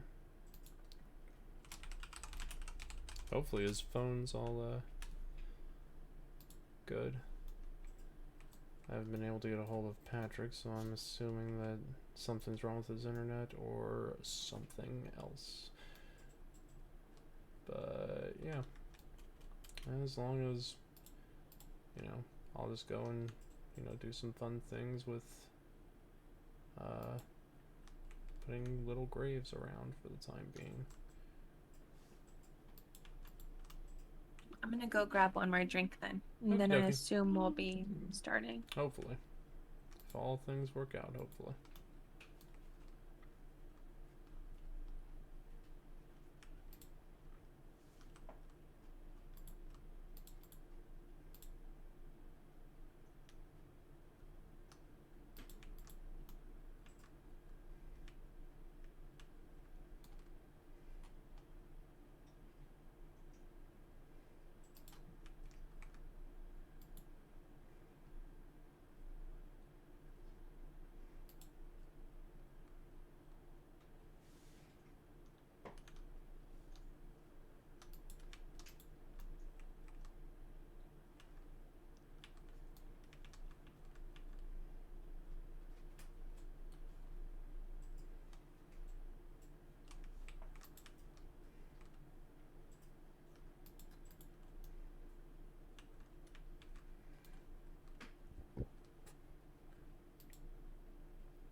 What in the heck are we doing about this?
What did the drummer call his twin daughters?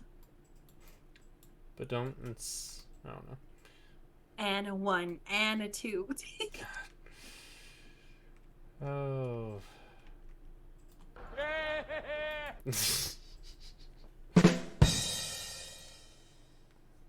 Seems like Patrick might be back online, depending.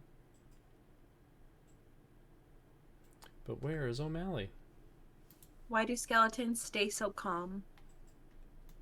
Why? Because nothing gets under their skin. God. The pity laughs. Oh, jeez. Welcome back. Hey, welcome back.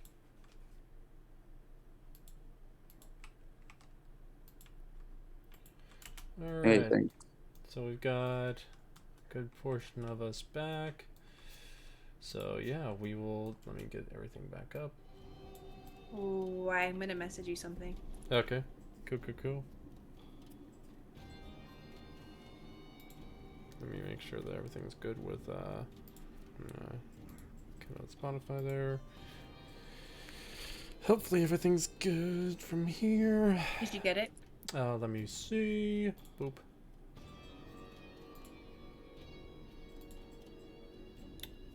Well.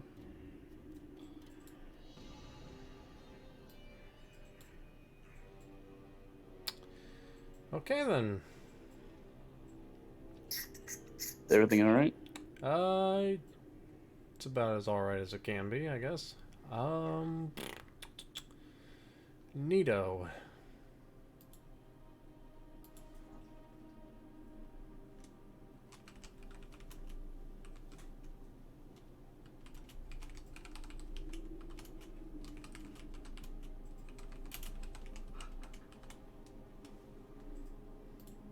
Message him, we'll see how that goes. But, okay. God, fucking narratively. I'm gonna get this. So. Alright. I think I was having some issues there. Sorry. Oh, you're good. I'm having issues right now trying to figure everything out right now. Yeah, are we all good? Yeah, I mean, we're all good. Let me... I think you guys were just waiting for Hannah to get back. Is you there? Yeah. Oh, I'm sorry, I didn't say I was back. Oh, you're good. It's not.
Alright, so...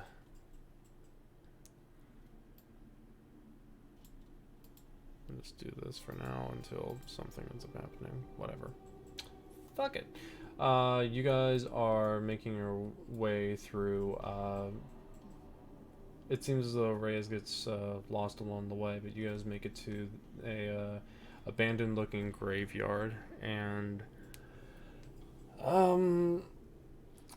as you guys make your way to the graveyard, you see that there are multiple undead around the area shambling about. But they don't seem to pay you guys any mind as you get into this area. Like I said, middle of this area you see a large mausoleum with a undead close to the door. But other than that, all the rest of them seem to be minding their own business, shambling around the graveyard.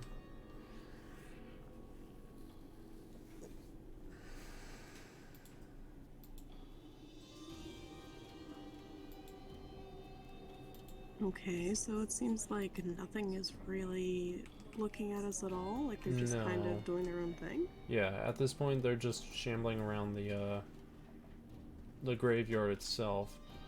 And yeah, it's just not looking great. Just how many undead and how much dirt you guys can see that's been unearthed. But yeah. I mean, I know they're not doing anything to us right now, but like the itch to do turn undead is really strong. Indeed. So you see Cass is looking around, and she looks at all of you and says, well, you don't seem to be paying attention to us right now. If we want to, we could probably just sneak to the door, and if need be, I can take out the one near the door pretty easily. But we need to sneak through if we're going to get to the mausoleum without any incident.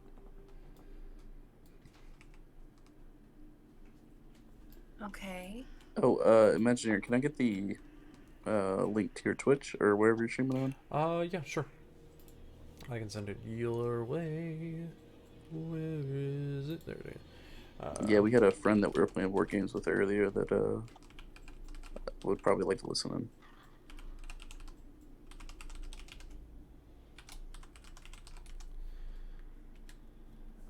There you go.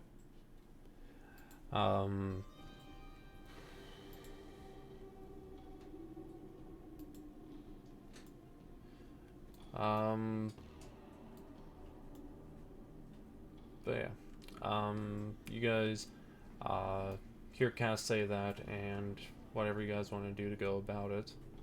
You see this one like shambles a little ways away. Some of them just move about within the tree line, but still staying close to the mausoleum. So just for safety's sake, yes, I'm just gonna go ahead and do turn undead. Okay.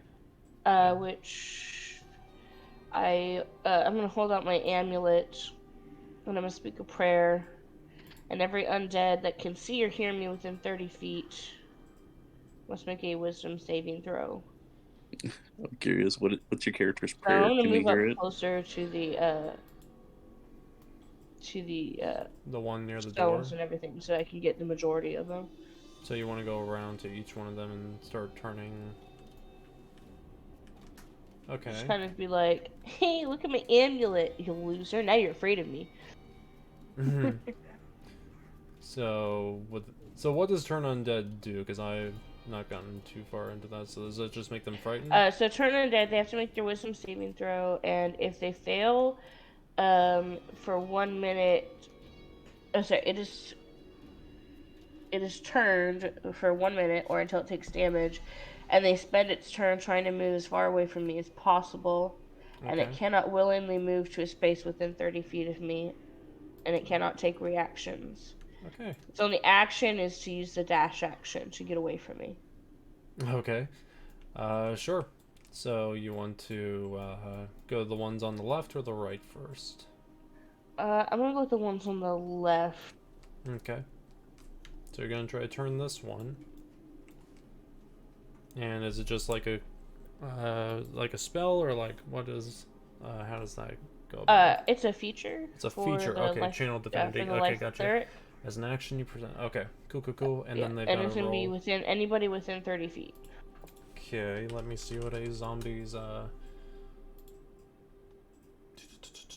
and it is a wisdom save, is it? Let me double check. Yes, a wisdom saving throw. Yep, that one failed. So he's turned, and then he begins to like what shamble away from you. Yeah, their actions are going to be anything they can do to get away from me, because they do not want to be within 30 feet of me. So this one, I'll say it goes into the tree line, and I'll just say it disappears for the sake of argument. Actually, I'll just roll and see if it notices. No, that's a nat one. That one right there does not notice shit. Is he within 30 feet of me, though? Within 5, 10, 15, 20. Yes. Yeah, it would be all the creatures within 30 feet. Okay, so this one also just, hightails it. What is with your nat ones? Yeah, I know. What's with my fucking nat ones? So yeah, those two shamble off into the woods, and I'll say that as they go further past the tree line, they either they disappear and just out of sight, out of mind. But this one doesn't notice shit, so... Love it. This one begins to shamble around the wall here. So yeah, you move your way over there, and you want to turn Undead on this one? Yeah, I think it's become many times I can actually do it. Is it? I don't know if it's... I think it's just, as you said, it's like an action. Yeah. I don't know if it's as channeled. An action, yeah. Yeah, so it's just channeled. You're channeling the divinity through your holy symbol. And yeah, so it's just, if there's nowhere to move it, you can use dash. Okay, cool. Yeah, then just, you can use, I think, as many times as you want. Actually, you can use it, channel divinity to feel magical effect. Another time. For sure. I can use it twice, so I'm just gonna use it the once. Okay, to get those two away. Okay. So I'm gonna stay right here, and while I'm right here, I'm gonna go ahead and roll perception. Okay. What are you trying to perceive? I'm trying to see if I can, like, if there's anything hiding around this area, or something that's not necessarily noticeable just off of the regular. I'm looking for more detail, see if anything's hiding or if anything's purposeful right over here. Okay.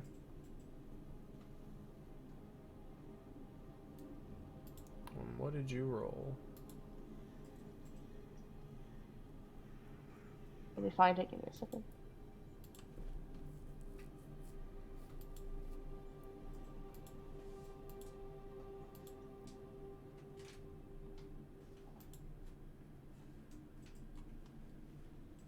It's lagging.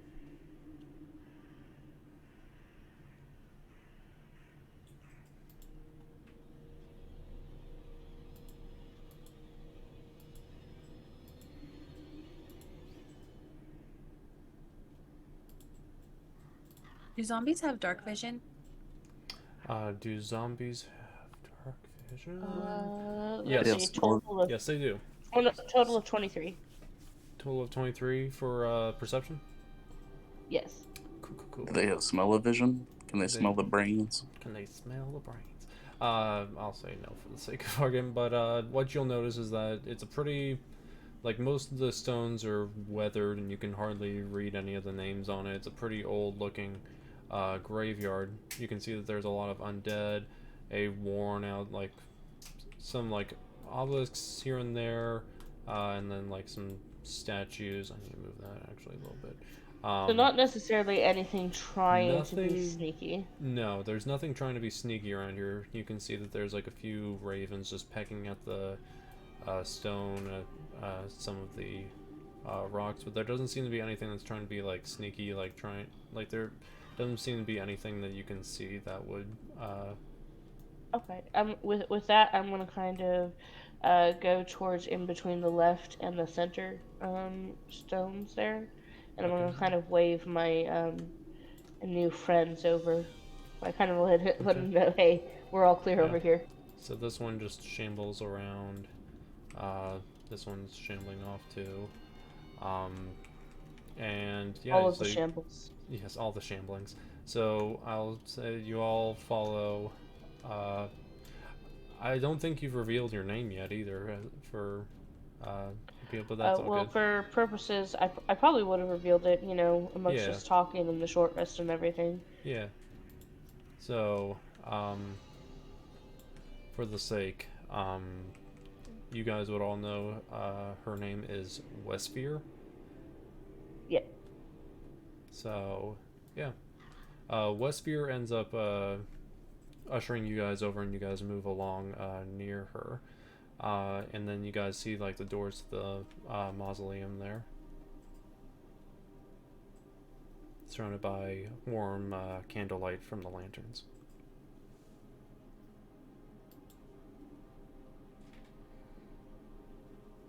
Can we see anything maybe popping up out of the ground that could indicate some kind of booby trap?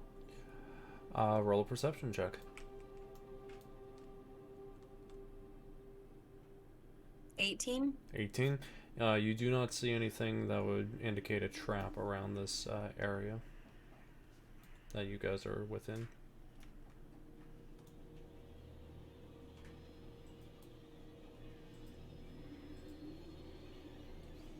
Don't everybody speak at once. Are those handles on the doors then? Yes. As if we could just pull it? Yes. So is there anybody in here who has, what's that thing called? Mage hands or something? We can try I sure do. Alrighty nighty. My love. Sure, I'll cast Mage Hand and open up some doors, see what happens. Alright. So how far is that? 60 feet? It's a 30 feet range. 30-foot range. You are not close enough, I don't think. 5, 20, 30. Yeah, you're not close enough to use it, so you'll need to get up a little closer if you're going to.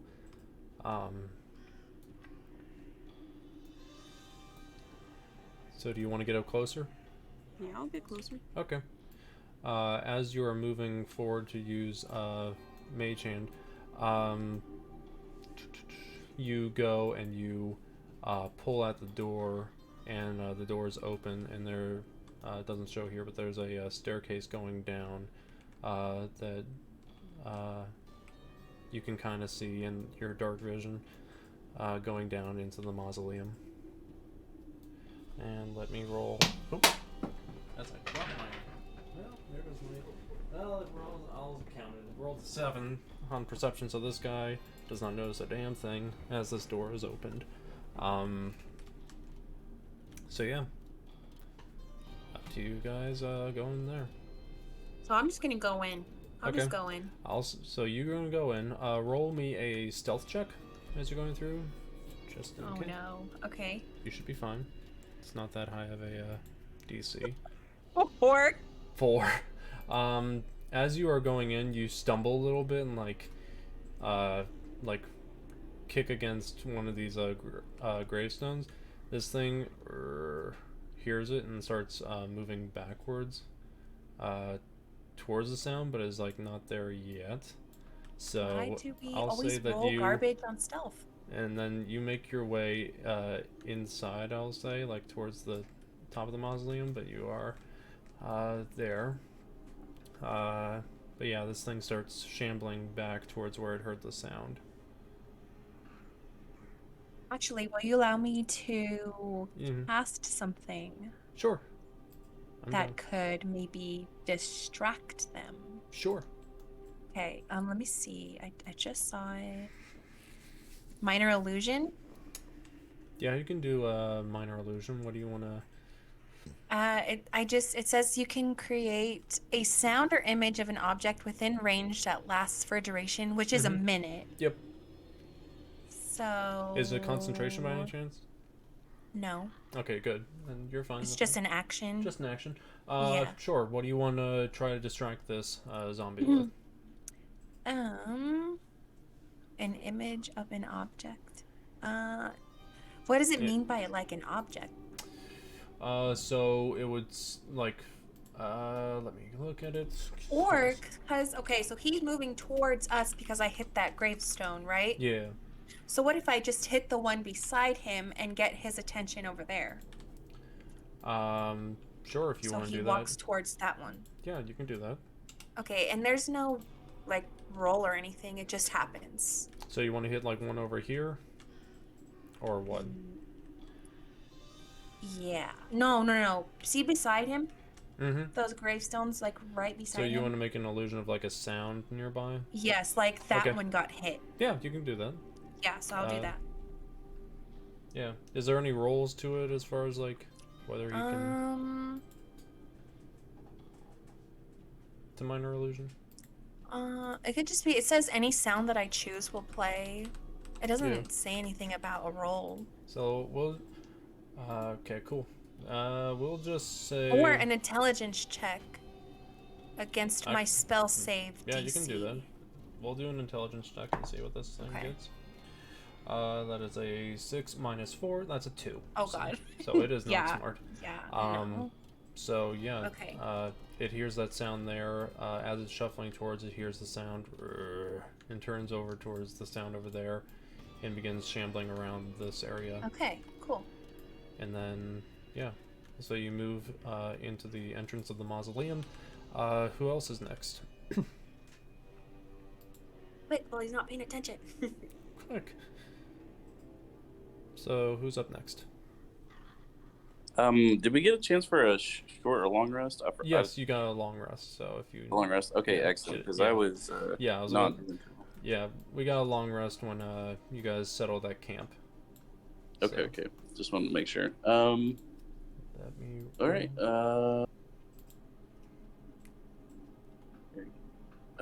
Well, I think I'm just gonna follow at this point. So you're gonna go. I think I'm gonna get close. Actually, can I roll like for Arcana or something to see if there's any what? Like any of these names on the gravestones that look familiar?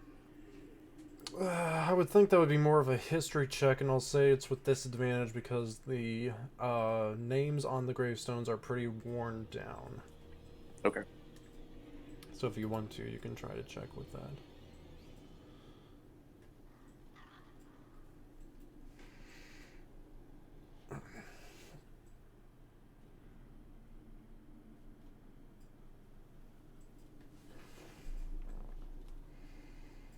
What did you roll? If you're rolling, Jules.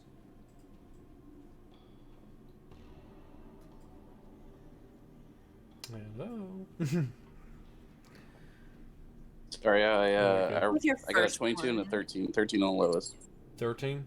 Yep, 13. You wouldn't know any of the names there, and nothing seems to pop out to you as like familiar. Well, I don't see anybody that's of note. At least what I can legibly read. I was looking, hopefully there would be maybe some context around. Maybe like a magical grave, like possibly of sorry. None of the graves a magical person, like, a well-renowned.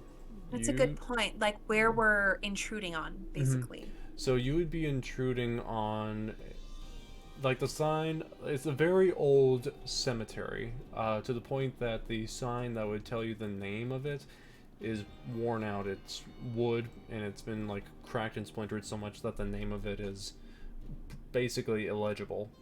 Alongside that, a bunch of the graves that you see are either worn down because of the type of stone that they're made of, or simply due to time. Nothing here pops out as being anything magical. It seems like a simple, very old cemetery with nothing really of significance except for the large mausoleum that is present at it, which seems to possibly be housing Mezuderok. So, are you telling me that if I wanted to just walk to the door of the mausoleum, I would probably have to make a stealth check? Yes, you would. Okay, so instead of doing that, I would like to Misty Step 30 feet in front of me. You want Misty Step forward? Alright, you can do that. So, cast your Misty Step, woof, and you are over with Celestia. And so, we'll say that Cass is going to do a stealth check to go forward. 17. She moves pretty briskly around and to you guys. We're just going to put everybody inside to make it a little easier. And so, yeah, then there's just Jules and Wesvyre. I choose certain death. No, I'm joking.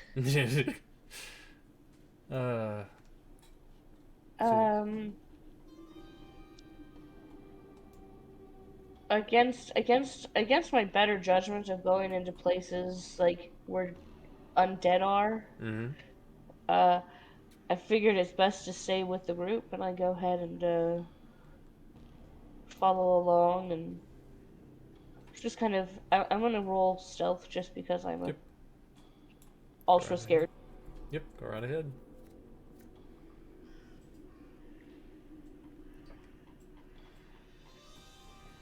What have you got?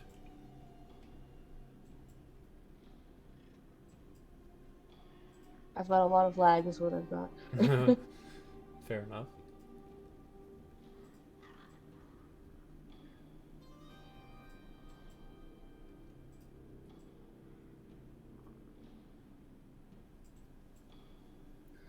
Alright, we're gonna say beautiful 9. Beautiful 9. So, as you are going forward... At least it's not a 0. As you are going forward, you stumble a little bit... Oh, hello, you're back. Excellent. As you stumble forward... oh, okay. As you stumble forward, you push up against the iron door and it creaks a little bit. But you do make it inside with no problem. However, this guy is starting immediately throws up in my mouth a little bit. Yeah, you do that. This thing starts to become, I'll say he's a little way back because he was moving around looking for the sign. Here's the door creak and begins to move forward. Jules, what do you want to do? Come on, Jules. Come on, Jules.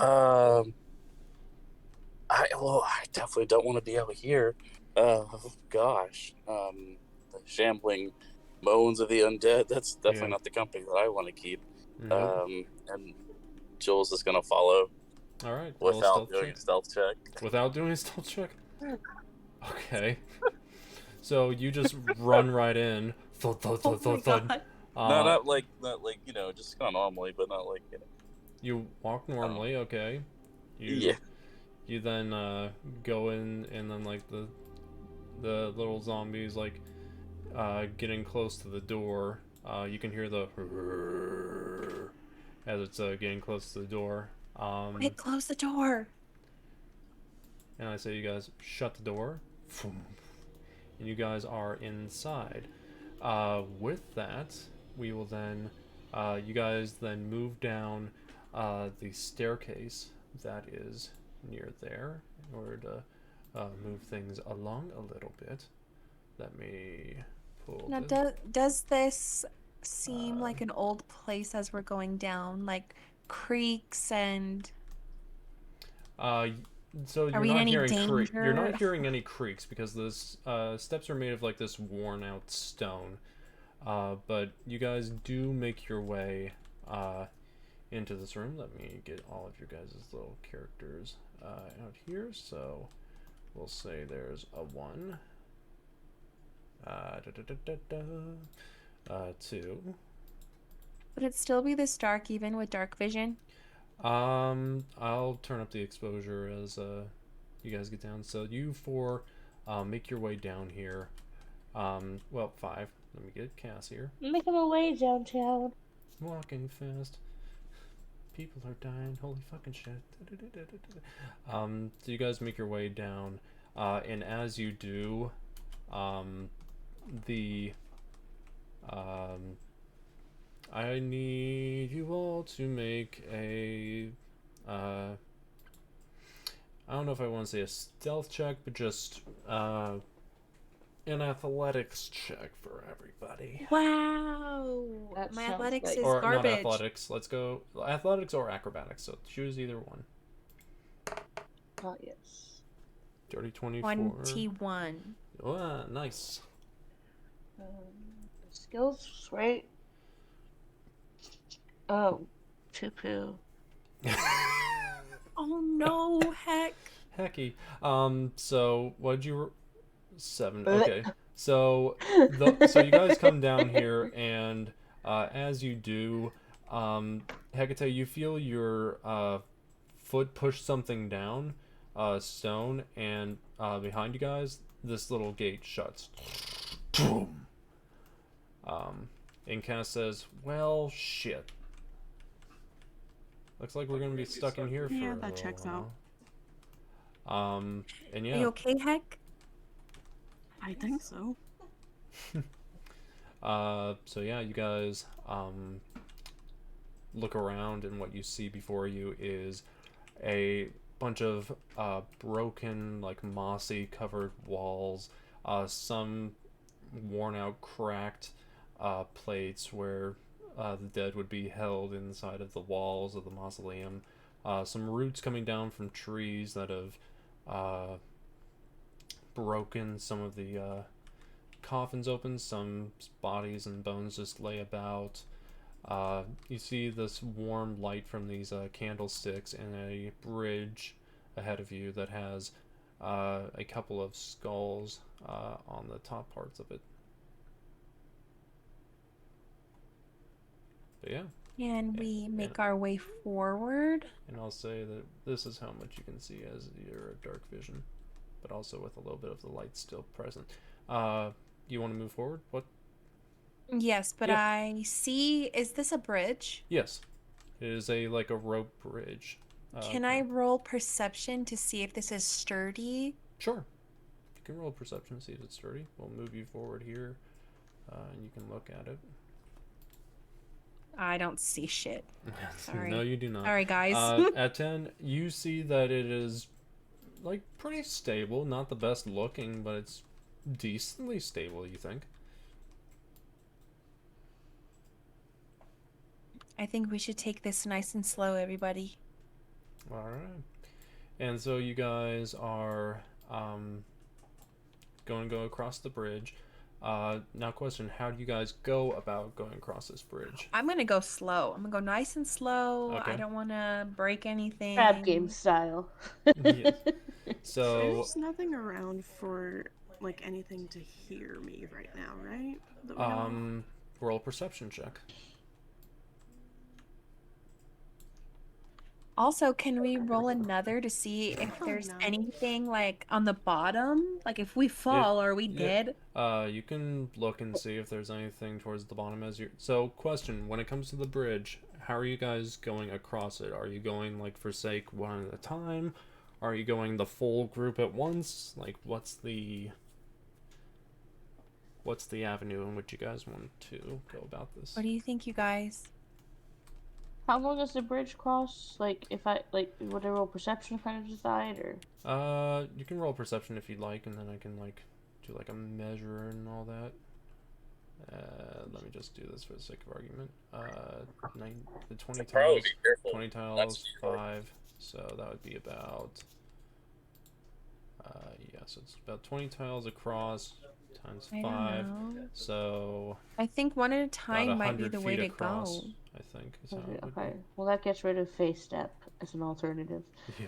Well, I'll go across. First. Okay. If we're doing one at a time. Alright, so I'll you bite the across. bullet. Alright, you go across it. I need you to make a stealth check as you're going across. Oh, man. Because what you failed to 17? notice... 17? You are doing fine. Boards make a little bit of creaking, but nothing that causes anyone below you to notice. and you are making your way across.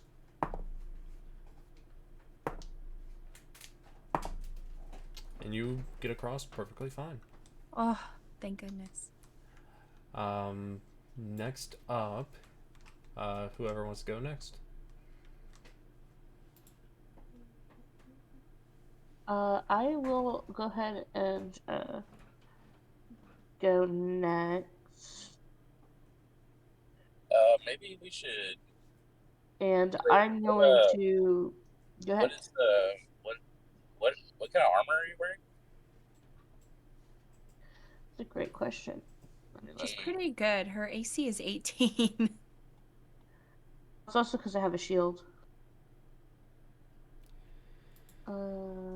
Inventory? Breastplate. Okay, maybe we should think about who's the light, like the, you know, the. Are you calling me fat? No.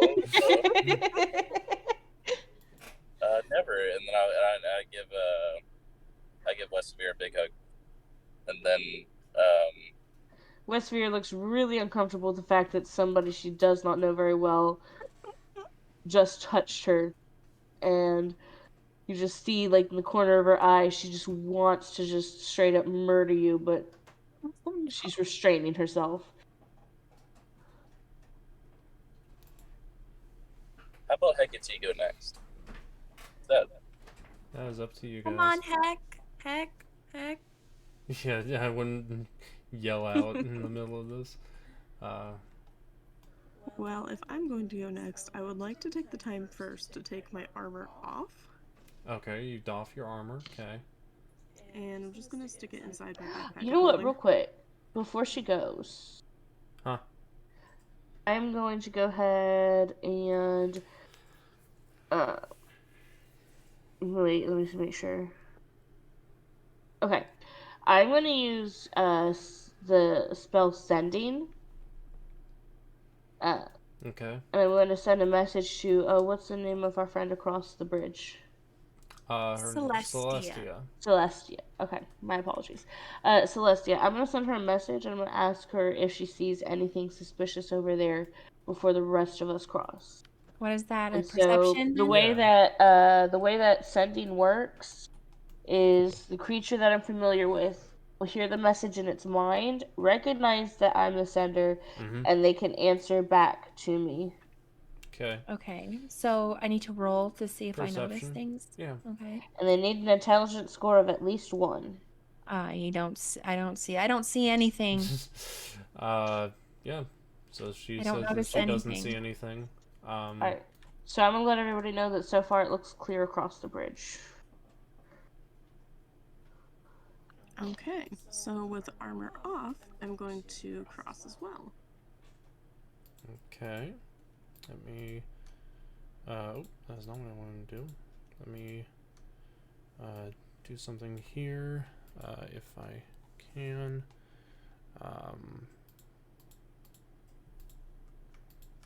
Just going to move things around a little bit.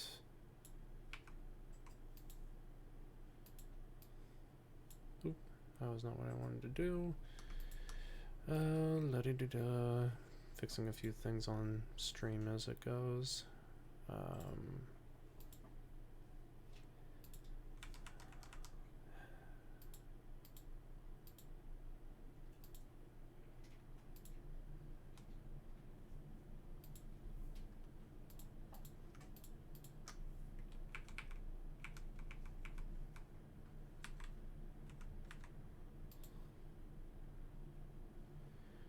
And then we'll move these two up.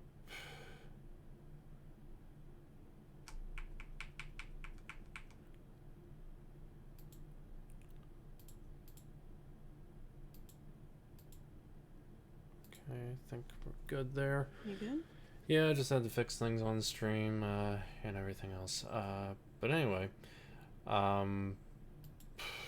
sorry, getting distracted by messages. Anyways, what's going on?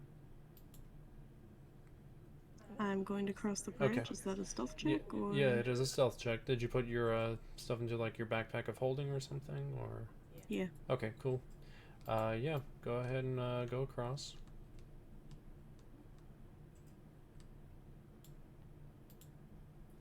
That's an 8.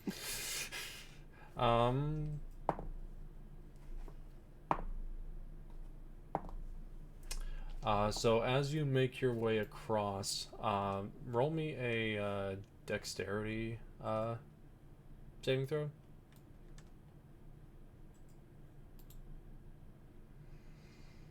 18. You're good. Oh, nice. You feel your board the board beneath your left foot give a little bit and start to crack. And you are able to catch yourself on the rope railing that's there. And then the piece of board hits the ground, and the undead begin turning towards where that piece of board is.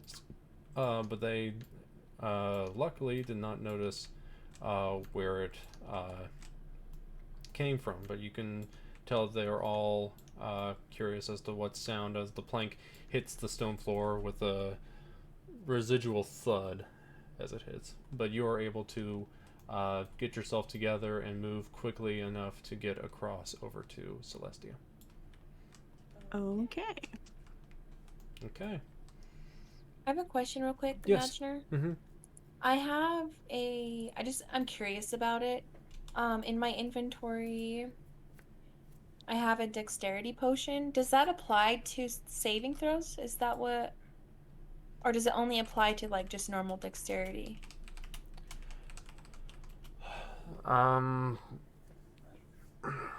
It just says dex. It doesn't say dex save, so I was wondering. So there is the dex that's your score, and then there's the dex like saving throw that's on the side, and it should there might be some differences in it because depending on what you're maybe proficient in or whatever. Mm-hmm.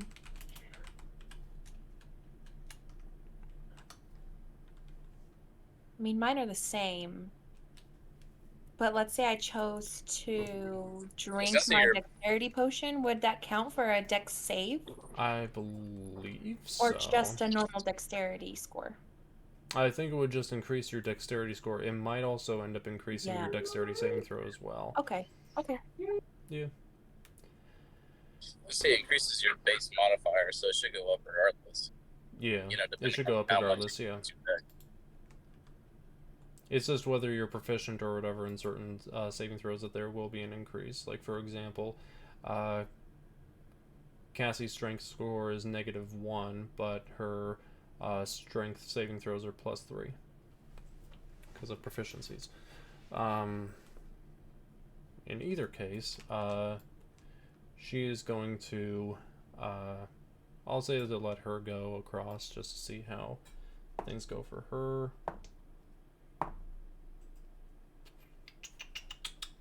Let me roll a dexterity saving throw for her. She's good. And also I'll throw in stealth too. That's a natural 1. So Cassie goes across, and near the same board, she tries to move around it. The other board gives crack as it falls to the ground. The zombies then notice that the boards that are cracking are coming from above. And they see Cassie. They're not able to do anything. Cass, why are you so dummy thick? I can't help it. And then she goes across the bridge as the zombies are beginning to convene around the area and are making a lot of noise. Yeah, now it's your guys' turn. This is the wrong direction that you were supposed to go. This way. Cool. But yeah, now it's up to just Jules and Wesvyre. So because now most everybody made it across, and I don't care what Jules has to say because I was just listening to be polite earlier, I'm going to go ahead and go across, and I'm going to roll stealth. How many times do you want me to roll for stealth to go just once. I'm not going to have it be too, consecutive, just to... Okay. I'm sorry, I'm really not that fast at the rolls. It's It's really hard to get used to a new system. Oh, you're good. After you've been doing the other one for so long. Yeah, you're good. So you'll see like a column that has skills there, and then your stealth should be within that. There we go. Not natural 20. Oh, nice, dirty 20. Yeah, you are able to move around and... yeah, you make it across without any issue, moving past the areas where the boards are broken and make it over to the rest of them. Okay, and I turn around and I look at Jules and I just cross my arms and just go, mm-hmm.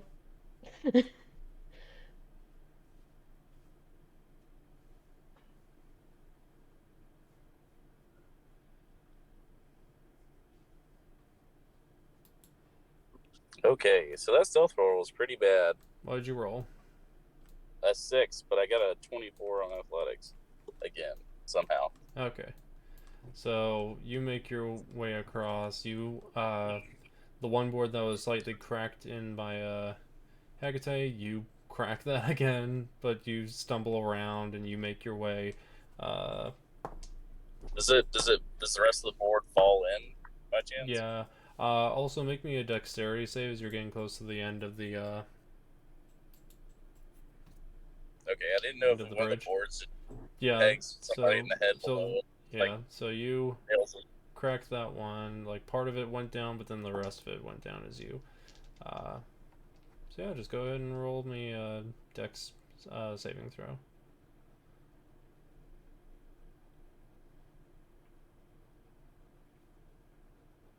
11. That's an 11, Steve. So you're able to make it across without another board that you feel cracks beneath you and falls to the ground.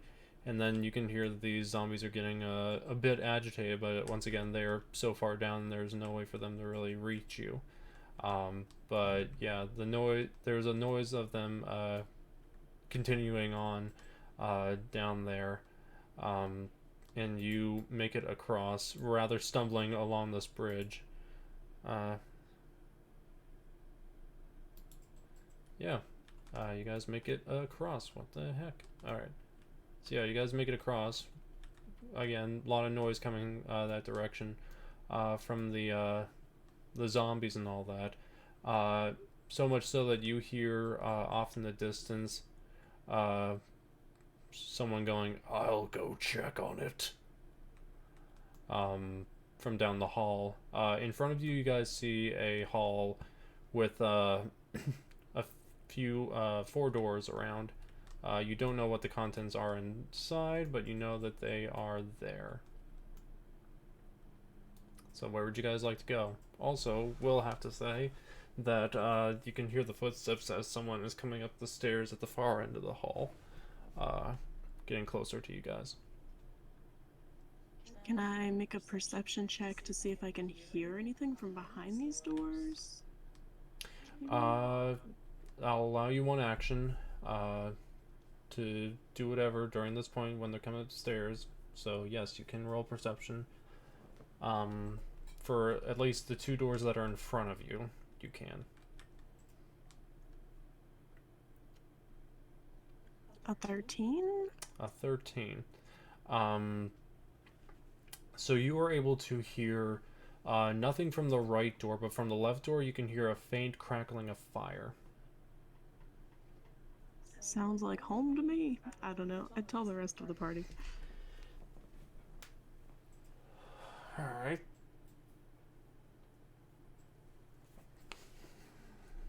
I'm just like, where should we go, guys?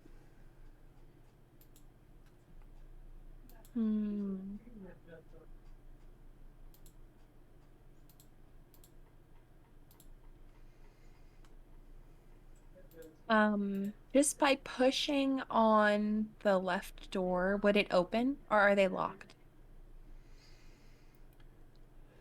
On the left door, would it open? Yes. What do you think? Should we go inside? I'm gonna have a ready action, just for anything in an area that pops up on us. My ready action is going to be throw Sacred Flame. Okay. what door do you guys all go into? Do you go into the left one or do you go into the right one? Either choice is up to you. Or do you go straight ahead towards the north? Can I investigate the doors? Huh? Can I investigate the doors? Is there any kind of You can investigate the 2 doors in front of you. Going any further would prompt suspicion from whoever's coming up the stairs and would cost your action to go forward, which... So you can investigate the 2 in front of you. Time is of the essence.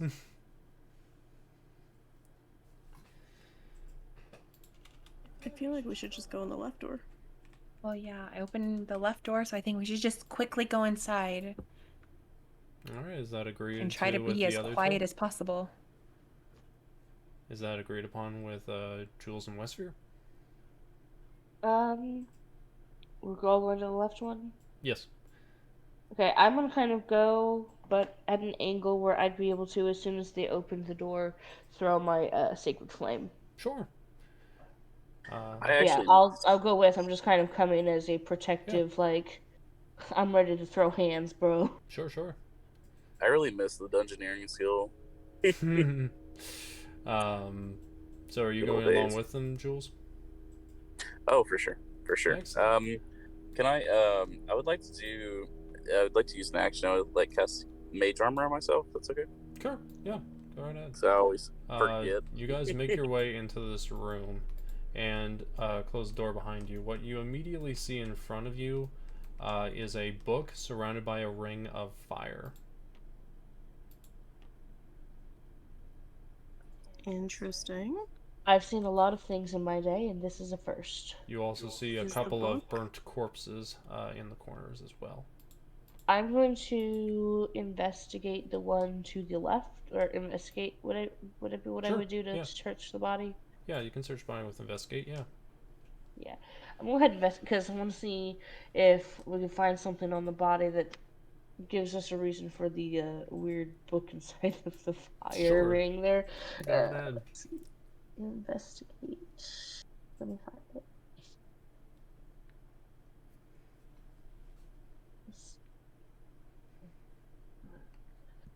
Okay.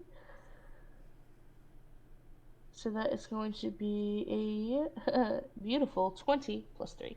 20 plus 3. All right. Sure, it doesn't matter, but I'll take what I get. You search through the body. Most of the clothing is burnt off of this, and all you see really is like charred bones. What you do find, though, is 4 gold pieces in the what would be left of the pocket of. And here I thought it would be the love of my mother. Same for Hekatae. But yeah, if you guys want to look around this room, as you guys hear faintly that there's an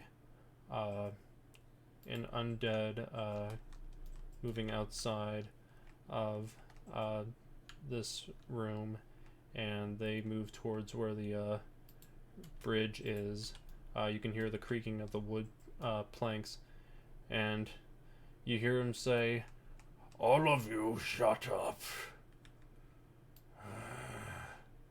And the zombies in the other area quiet down, and you can hear him stepping back across, and you can hear the tipping and tapping of the stairs as they move their way across. And I'm just going to get rid of this person just for the sake of argument, and move this back up. So it doesn't sound like any of them are trying to find us right now? No. The other ones can't communicate in anything except for groans and so the okay, love it. So a couple other questions. Yes. Is the book burning inside this fire? No. Or not? So the book is in the center of this ring, and it does not appear to be catching any flames or anything like that. And how about like floating? Is it floating or just sitting on the ground? It is set on the ground. If I use Mage Hand to try to get it, will that work? You can go ahead and try. One of the few times Mage Hand actually is cool.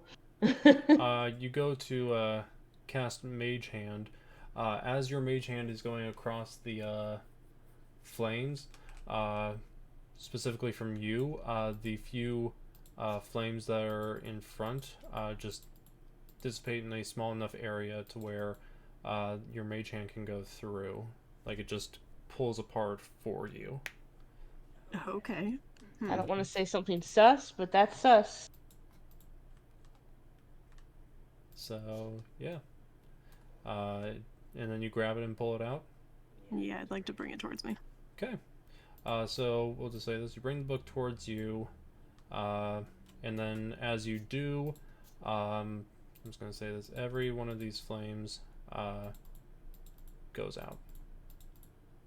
Like, the entire ring just snuffs out instantly, leaving you all in a perpetually dark room as the flames around the circle begin to go out. I would like to try to pick up the book and read it. Okay, you pick up the book to read it? Okay. In pitch black dark. In the pitch black dark. We have dark vision. Yeah, you have dark vision, so you're good. So you pick up the... I just imagine, because, like, even though we have dark vision, it's not the best. Yeah, no. Just imagine her looking at it like a granny. Yeah, just up close, and it's like, oh, I don't know. So, you end up grabbing onto the book, and make me a wisdom saving throw for me. 4. 4. Oh, no. As you grab a hold of the book, you hear, "Yes, yes, that's it. Grab, open, and read." And you, as you are opening and reading the book, you end up taking 10 psychic damage as it's like starting to rack your brain with. As she's doing that, and as I notice it, I literally go over and shove the book out of her hands and like get it like tossed onto the ground. And as you toss it onto the ground, Hekatae, you feel the strong desire to pick the book back up. If you want to roll another wisdom save for me.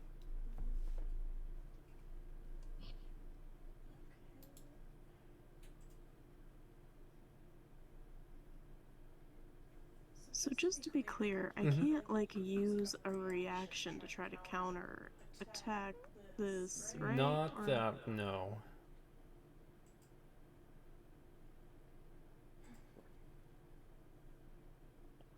Okay, well, a 7 for that roll then. You feel the strong desire to pick it back up, and you go for it. To which I react by grappling. What would I roll for that? I think it would be like a contest between athletics between the two of you. How audible was that book talking? It was only talking to Hekatae. What you guys saw was that she grabbed a hold of the book and then started holding her head in pain before Wes knocked it out of her hand. Okay, I did a 11 for my athletics check. Same. Oh. So you guys are like you can see that she's like trying to go and grab the book, and like you're holding on to her, and it's like a fight back and forth, and it's a struggle to like try to keep her in. Like, she's pulling herself away, you're pulling back, and it's like a contest between the both of you. Roll again for athletics for the both of you. What if I cast 14? She gets me that time. Okay. So she finally gets a hold of you and like pulls you in close and is like holding you still. But you feel that strong desire to go for that book.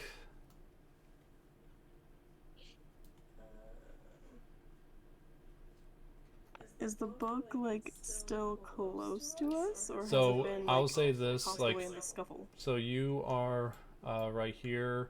She's got you grappled here, and I'll say that the book is a little ways away, but like still close by. but you can feel it like calling out to you, like to pick it up. Is this magical? Is this something magical that's happening to Hekatae? Yes, I would say that. I was gonna say maybe roll an Arcana check, but no, you would know that like something's not right with Hekatae. Is that she's like trying to like pull herself away from Wesvyre. I think I'm like literally shouting like, I need that book back. Let me at that book. Mm-hmm. Now, is this a spell? Yeah. If you want to read Dispel Magic, I can cast that on her to stop like what's going on. Sure. So she needs to, or I need to do a ability check. Okay. You want to do... So I think that you need to decide what I need to be for that. Let me see Dispel Magic for a moment.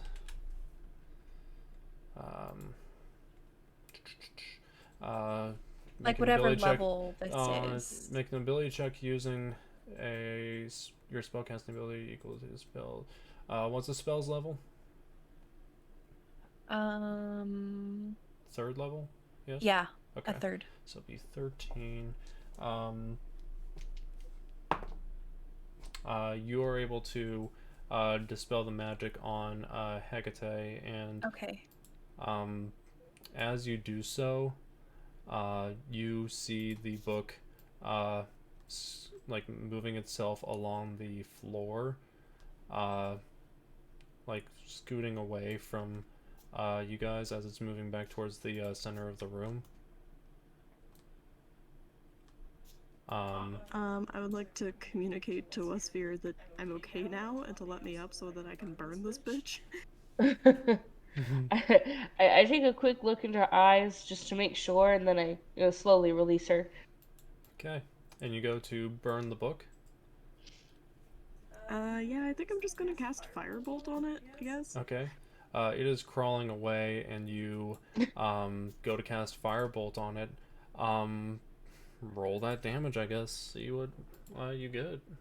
So that's a 24 to hit, first of all. Okay, that'll do it. I think we hit the walking book. I think you hit it. 9 points of damage to a book.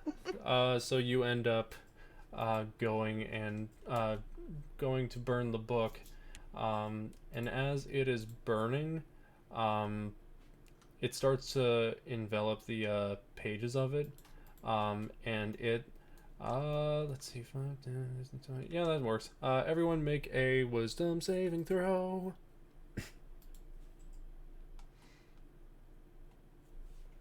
15. 17. Okay. Does the side of the book say Fahrenheit 451? Might as well. Go ahead. 20. What'd you 20? Okay. Yeah. Jules, what'd you roll? And I'll roll for Cassie too, so she can have a. Jeez. Oh wait, I think I hit the wrong one. So you I didn't hit the saving throw. It was just a random wisdom check. So it's 24. 24. You're good still. So every one of you except Cass.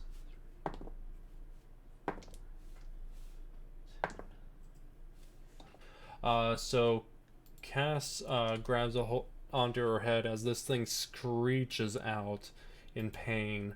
You all are able to avoid the like you guys all cover your ears, and you don't hear the screech going on except for Cass, who takes 11 points of psychic damage as her brain gets racked by this thing. In the end, the fire does consume the book and it disappears from sight.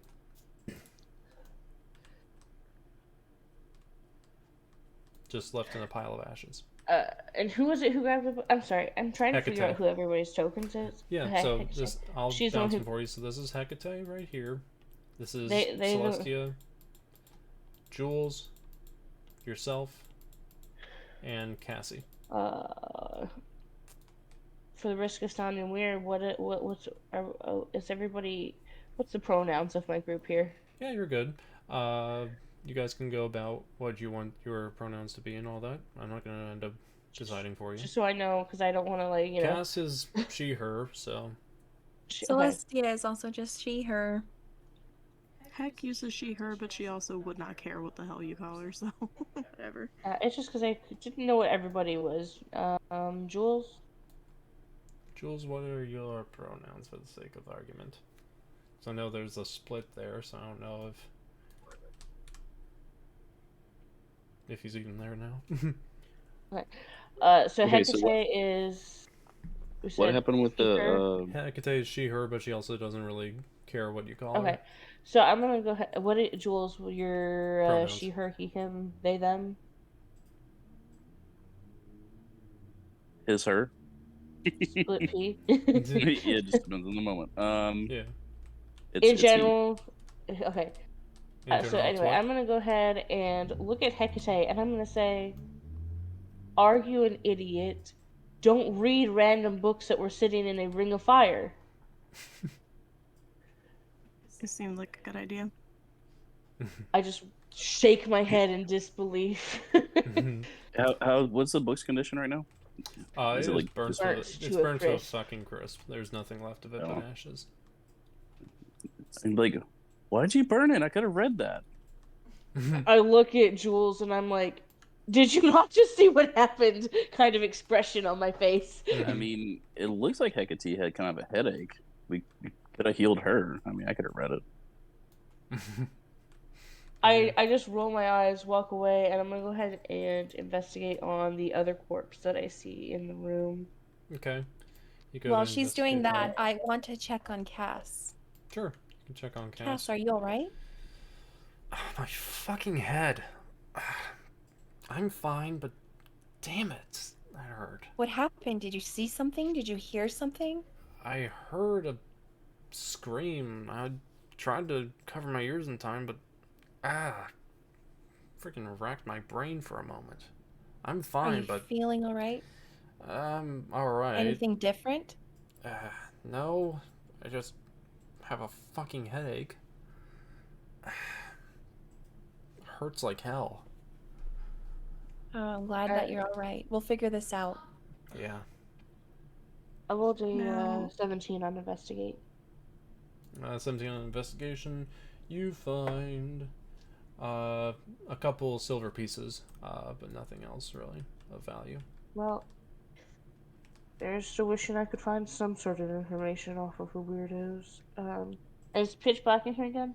Yeah, it's pitch black in here, but you can see as though it's dim. Well, we have dark vision, yeah. So I want to run a perception, and I want to see if I can see maybe some sort of writing on the walls, or just some sort of hint as to maybe this was a special room, or something like that. Just see if I can find anything on the walls written or pictured, or investigation or perception. Perception works. 25. Yeah, so what you'll see, it's very faint, but you're able to catch it near the corpse that you're at. It's scratched into the walls, and it doesn't seem like a full sentence because it does cut off at points. Like, the book knows, and that's all that is said there. Now, I'll let everybody know what I read off the wall. I need to ask, did the book give me any knowledge or anything when I tried to read it, or did it just make me go insane?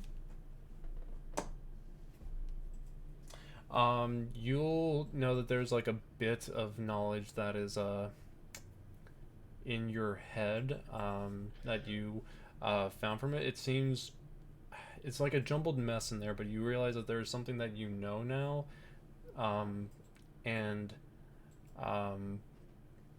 like you're still like racking your brain around it. It came across in a language that you do not know, but you know that there is a knowledge there, but for now it seems like a jumbled mess. Like there are words there, but like nothing that sticks out to you in that regard. Now, did this door lock behind us when we came in? No, it did not. So can we peek out and look and see if we can hear anything? Yeah, you can roll a perception check as you're peeking out.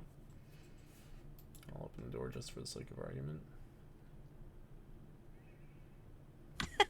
11. 11.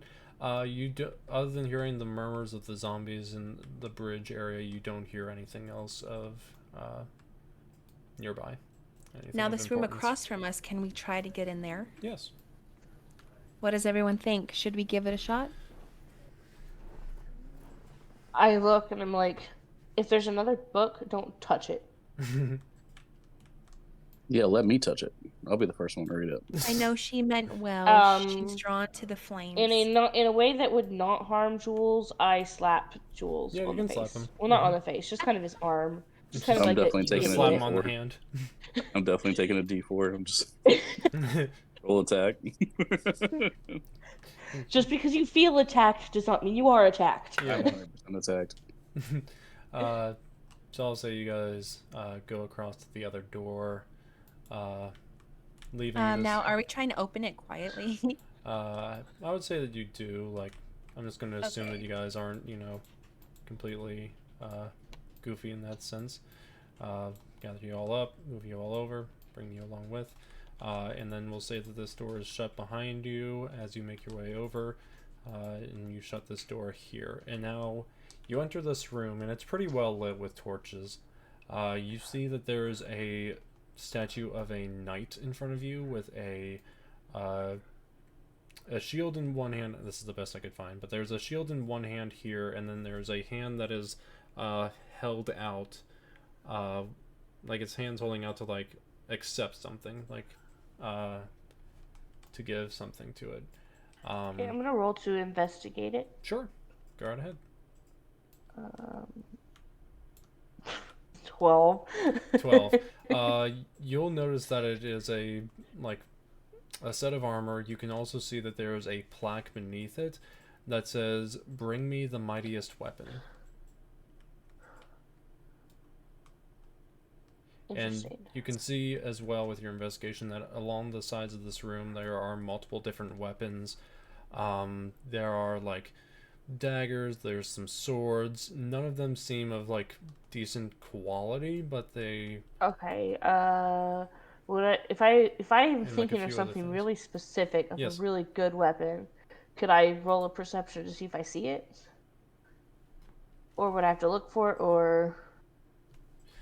you can, so you're trying to investigate and try to find, like, the... Because, like, I think I know a weapon right off the top of my head that I think would be the mightiest weapon. Sure, go right ahead and, Okay.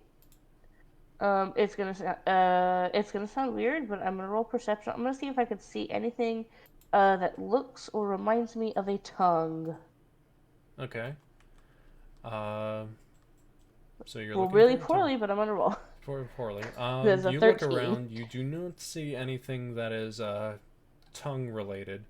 I will say that you do see some like random knickknacks as well thrown around. So it's not just weapons. There's like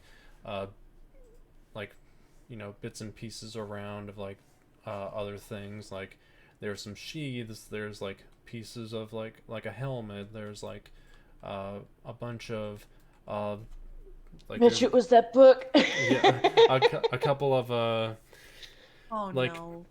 potions that don't seem to like, they look like potions or whatever. Like you see some of those, but that is all you see with a 13.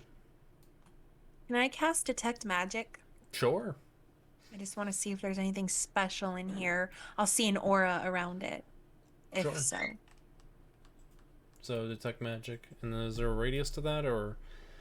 30 feet. 30 feet? Okay. Mm-hmm. So, you're right here, so 5, 10, 15, 20, 25. Okay. So you just cast that? Yeah, it's just a normal cast. Cool. So as you cast Detect Magic, as you are looking along the weapons and everything on the table, you do not see anything magical. You do, however, sense that there is magic coming from the knight statue in front of Wes. Okay. So I will relay this to everyone.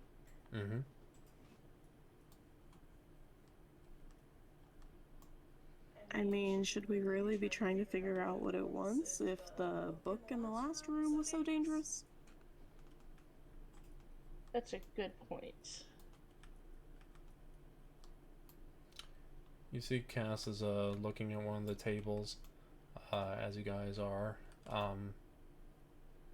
talking, and she's like looking at a bunch of these swords and shields, and it's like none of these really look like mighty weapons.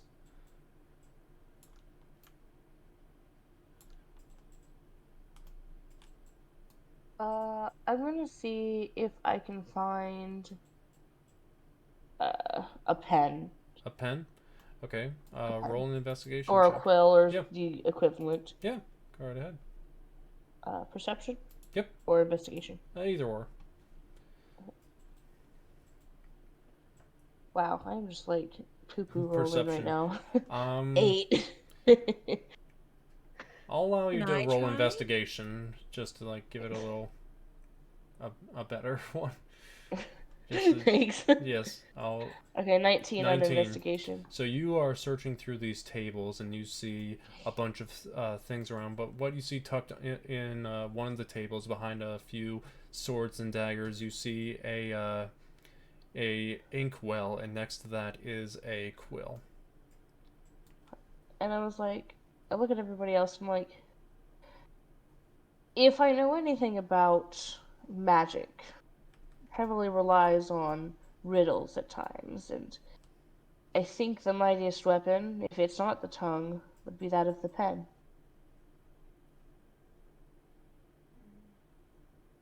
And I hold up the inkwell and quill to everybody. Okay. Ask them, it's kind of like a, hey, it's what I think, guys. I don't know what we want to do about that, but, I think Hekatae made a good point. What if this is just as dangerous as the book was? Maybe we could step back and I could mage hand the quill to the statue? I don't know. If you'd like to. That sounds like a great idea. Is mage hand a cantrip, by the way, or is that an It's a cantrip, yeah. Okay, cool. I'll go ahead and step back towards the door then. Okay. So we're far away. And then you mage hand the quill at over. At least 20 feet away from the statue, if I can. Sure. Do that. So you guys all back up. Not that I'm afraid of the statue or anything. Yeah, not that I'm afraid that it could come to life or anything. I'm not afraid, I'm just cautious. So you use your mage hand to put the quill in its hand? Sure. Alright. As you do so, the statue, the hand clasps onto it, and as it does, you see that it animates, and as it does, it bows before you, before crumbling down into just pieces of armor. And as you do, the pieces just pull towards the center of this pillar. It goes down to the floor, and what comes up is a treasure chest. It comes up. Is it locked? It does not appear to be locked from what you can see from a distance. Well, I'm gonna open it. All right. Let me just bring something up.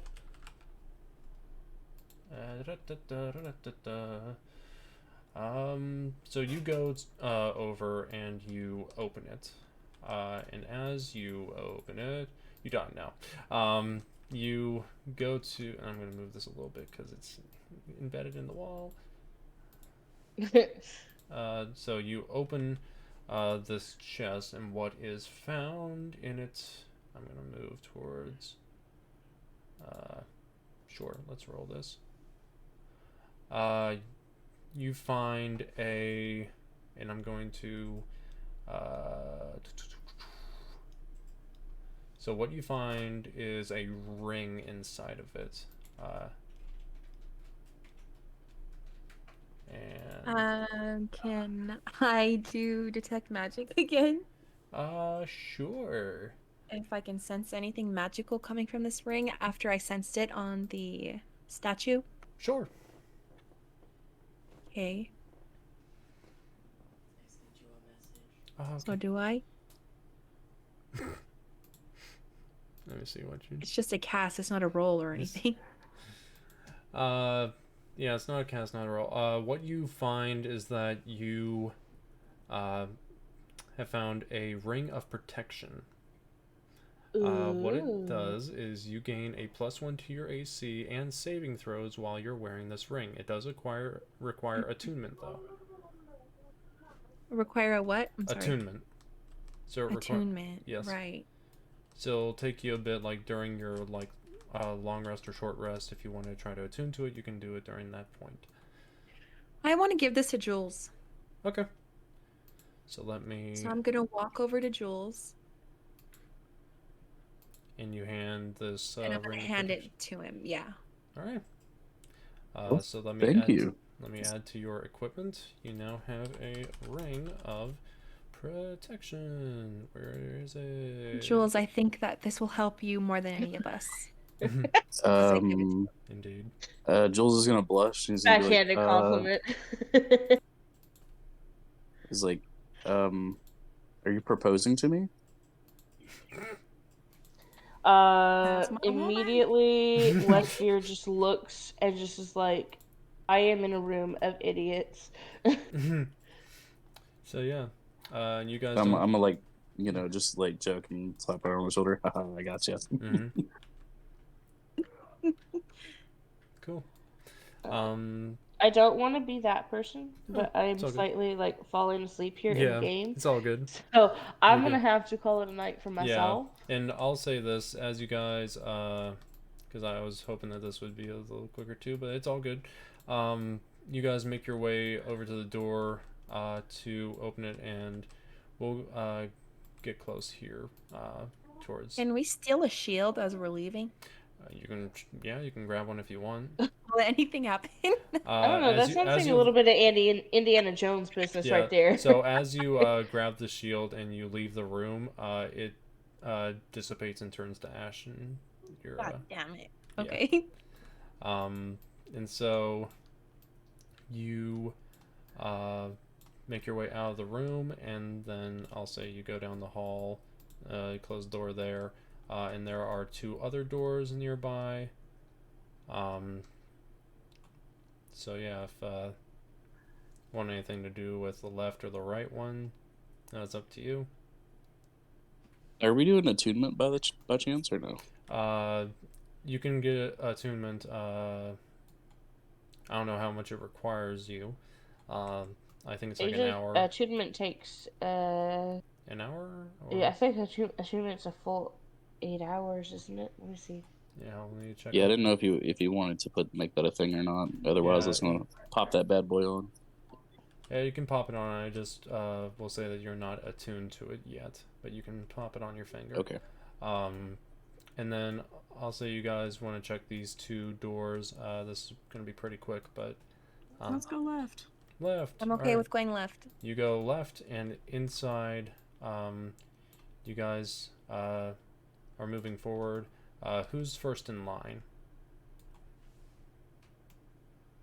Fuck it, I will. Okay. Make me... Oh, that is not what I want to do. I did not want to hide everybody. Let's... So you move forward, and you feel your foot push down on something. Make me 2 dexterity saving throws. Oh, no.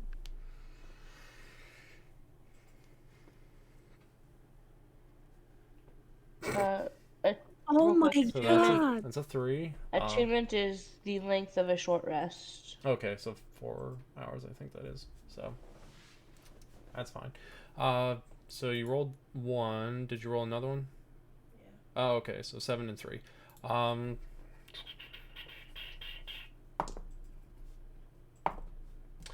You take 7 points of piercing damage as 2 of these crossbow bolts shoot out and hit you in the shoulder and in the arm. I immediately want to step up and make sure she's okay. Yeah, go right ahead. Hekatae, are you alright? Go on without me. No, I'm fine. You pull the bolts out of your arms there. You're still like pretty hurt, but you then, I'll say you all with that, move a little further inside, close the door behind you, and in the center of this room you see this, I'll say it's kind of spinning here, this spinning crystal in front of you. I don't want anything to do with this. Yeah, so Can I roll an investigation? Sure.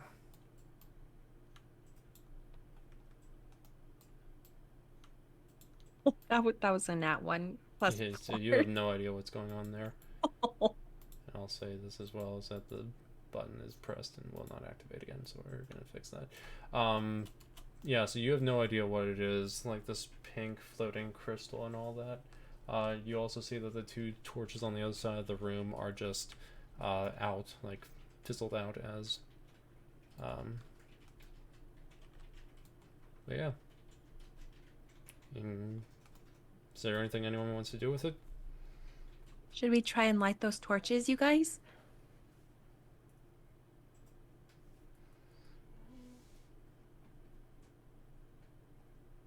I don't know about this.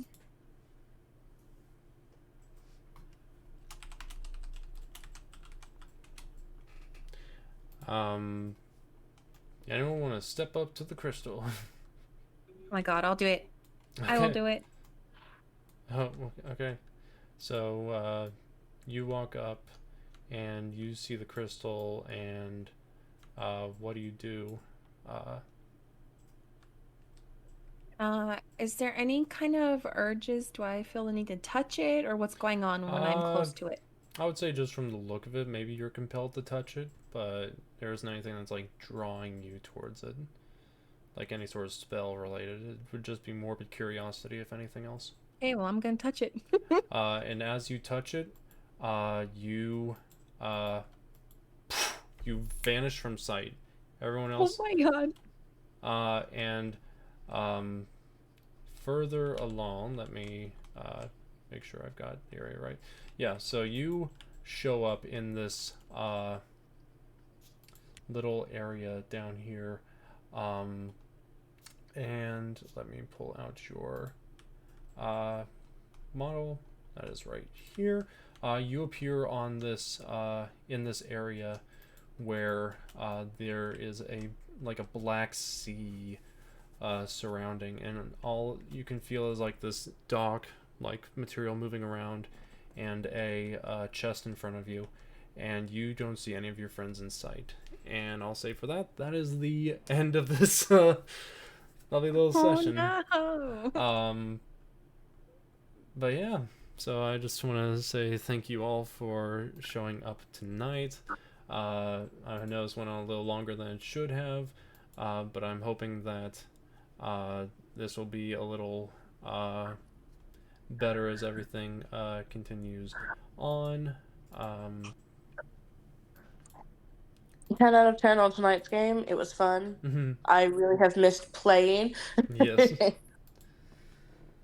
Are we gonna talk after? Yeah, we can talk after. I imagine, yes. Yeah. But thank you for joining, Hannah. Absolutely. Exactly. And I want to thank everyone else for joining in too. And I hope that everyone has a good night, and you are welcome. And we will see you guys next Saturday around the same time, same crazy same bad time. Yeah, same bad time, same bad channel maybe. I don't know. And anyways, we'll see what ends up happening to Celestia out in the middle of this horrifying ocean of water. But yeah, so yeah, that's pretty much it. And we have to do our charity. Oh yeah, we do. Thank you. God, I'm trying to remember how much we had last time, because I know we were adding $5,000. I wish. I think it was only like a 2 last time. 2, so it was like 52. I thought it was a 4. Maybe it's either way. I'll say that for the sake of argument, it was a 4. If need be, I'll change it. Whatever, because I was not paying too much attention on the last session to the amount. But we are going to roll for humanity, and as always, we are rolling for able gamers. to help people with disabilities to be able to play games like the rest of us. So we are going to roll, and that is a 14. Ooh. So that is added on, so that would be, I'm going to assume, $68 to go towards Able Gamers. By the end of the campaign, we'll take the entire lump sum, lump it up into one donation, and send it their way. But yeah, I just wanted to thank you all for showing up tonight, and we will definitely be continuing the story next week, and we'll see how everything goes. But yeah, thank you all for showing up, and we'll see you next time. And as we always say, bye. Bye, you Sounds like awesome what we always say. Bye, thanks. Bye, everybody. All you awesome video game lovers. Fuck.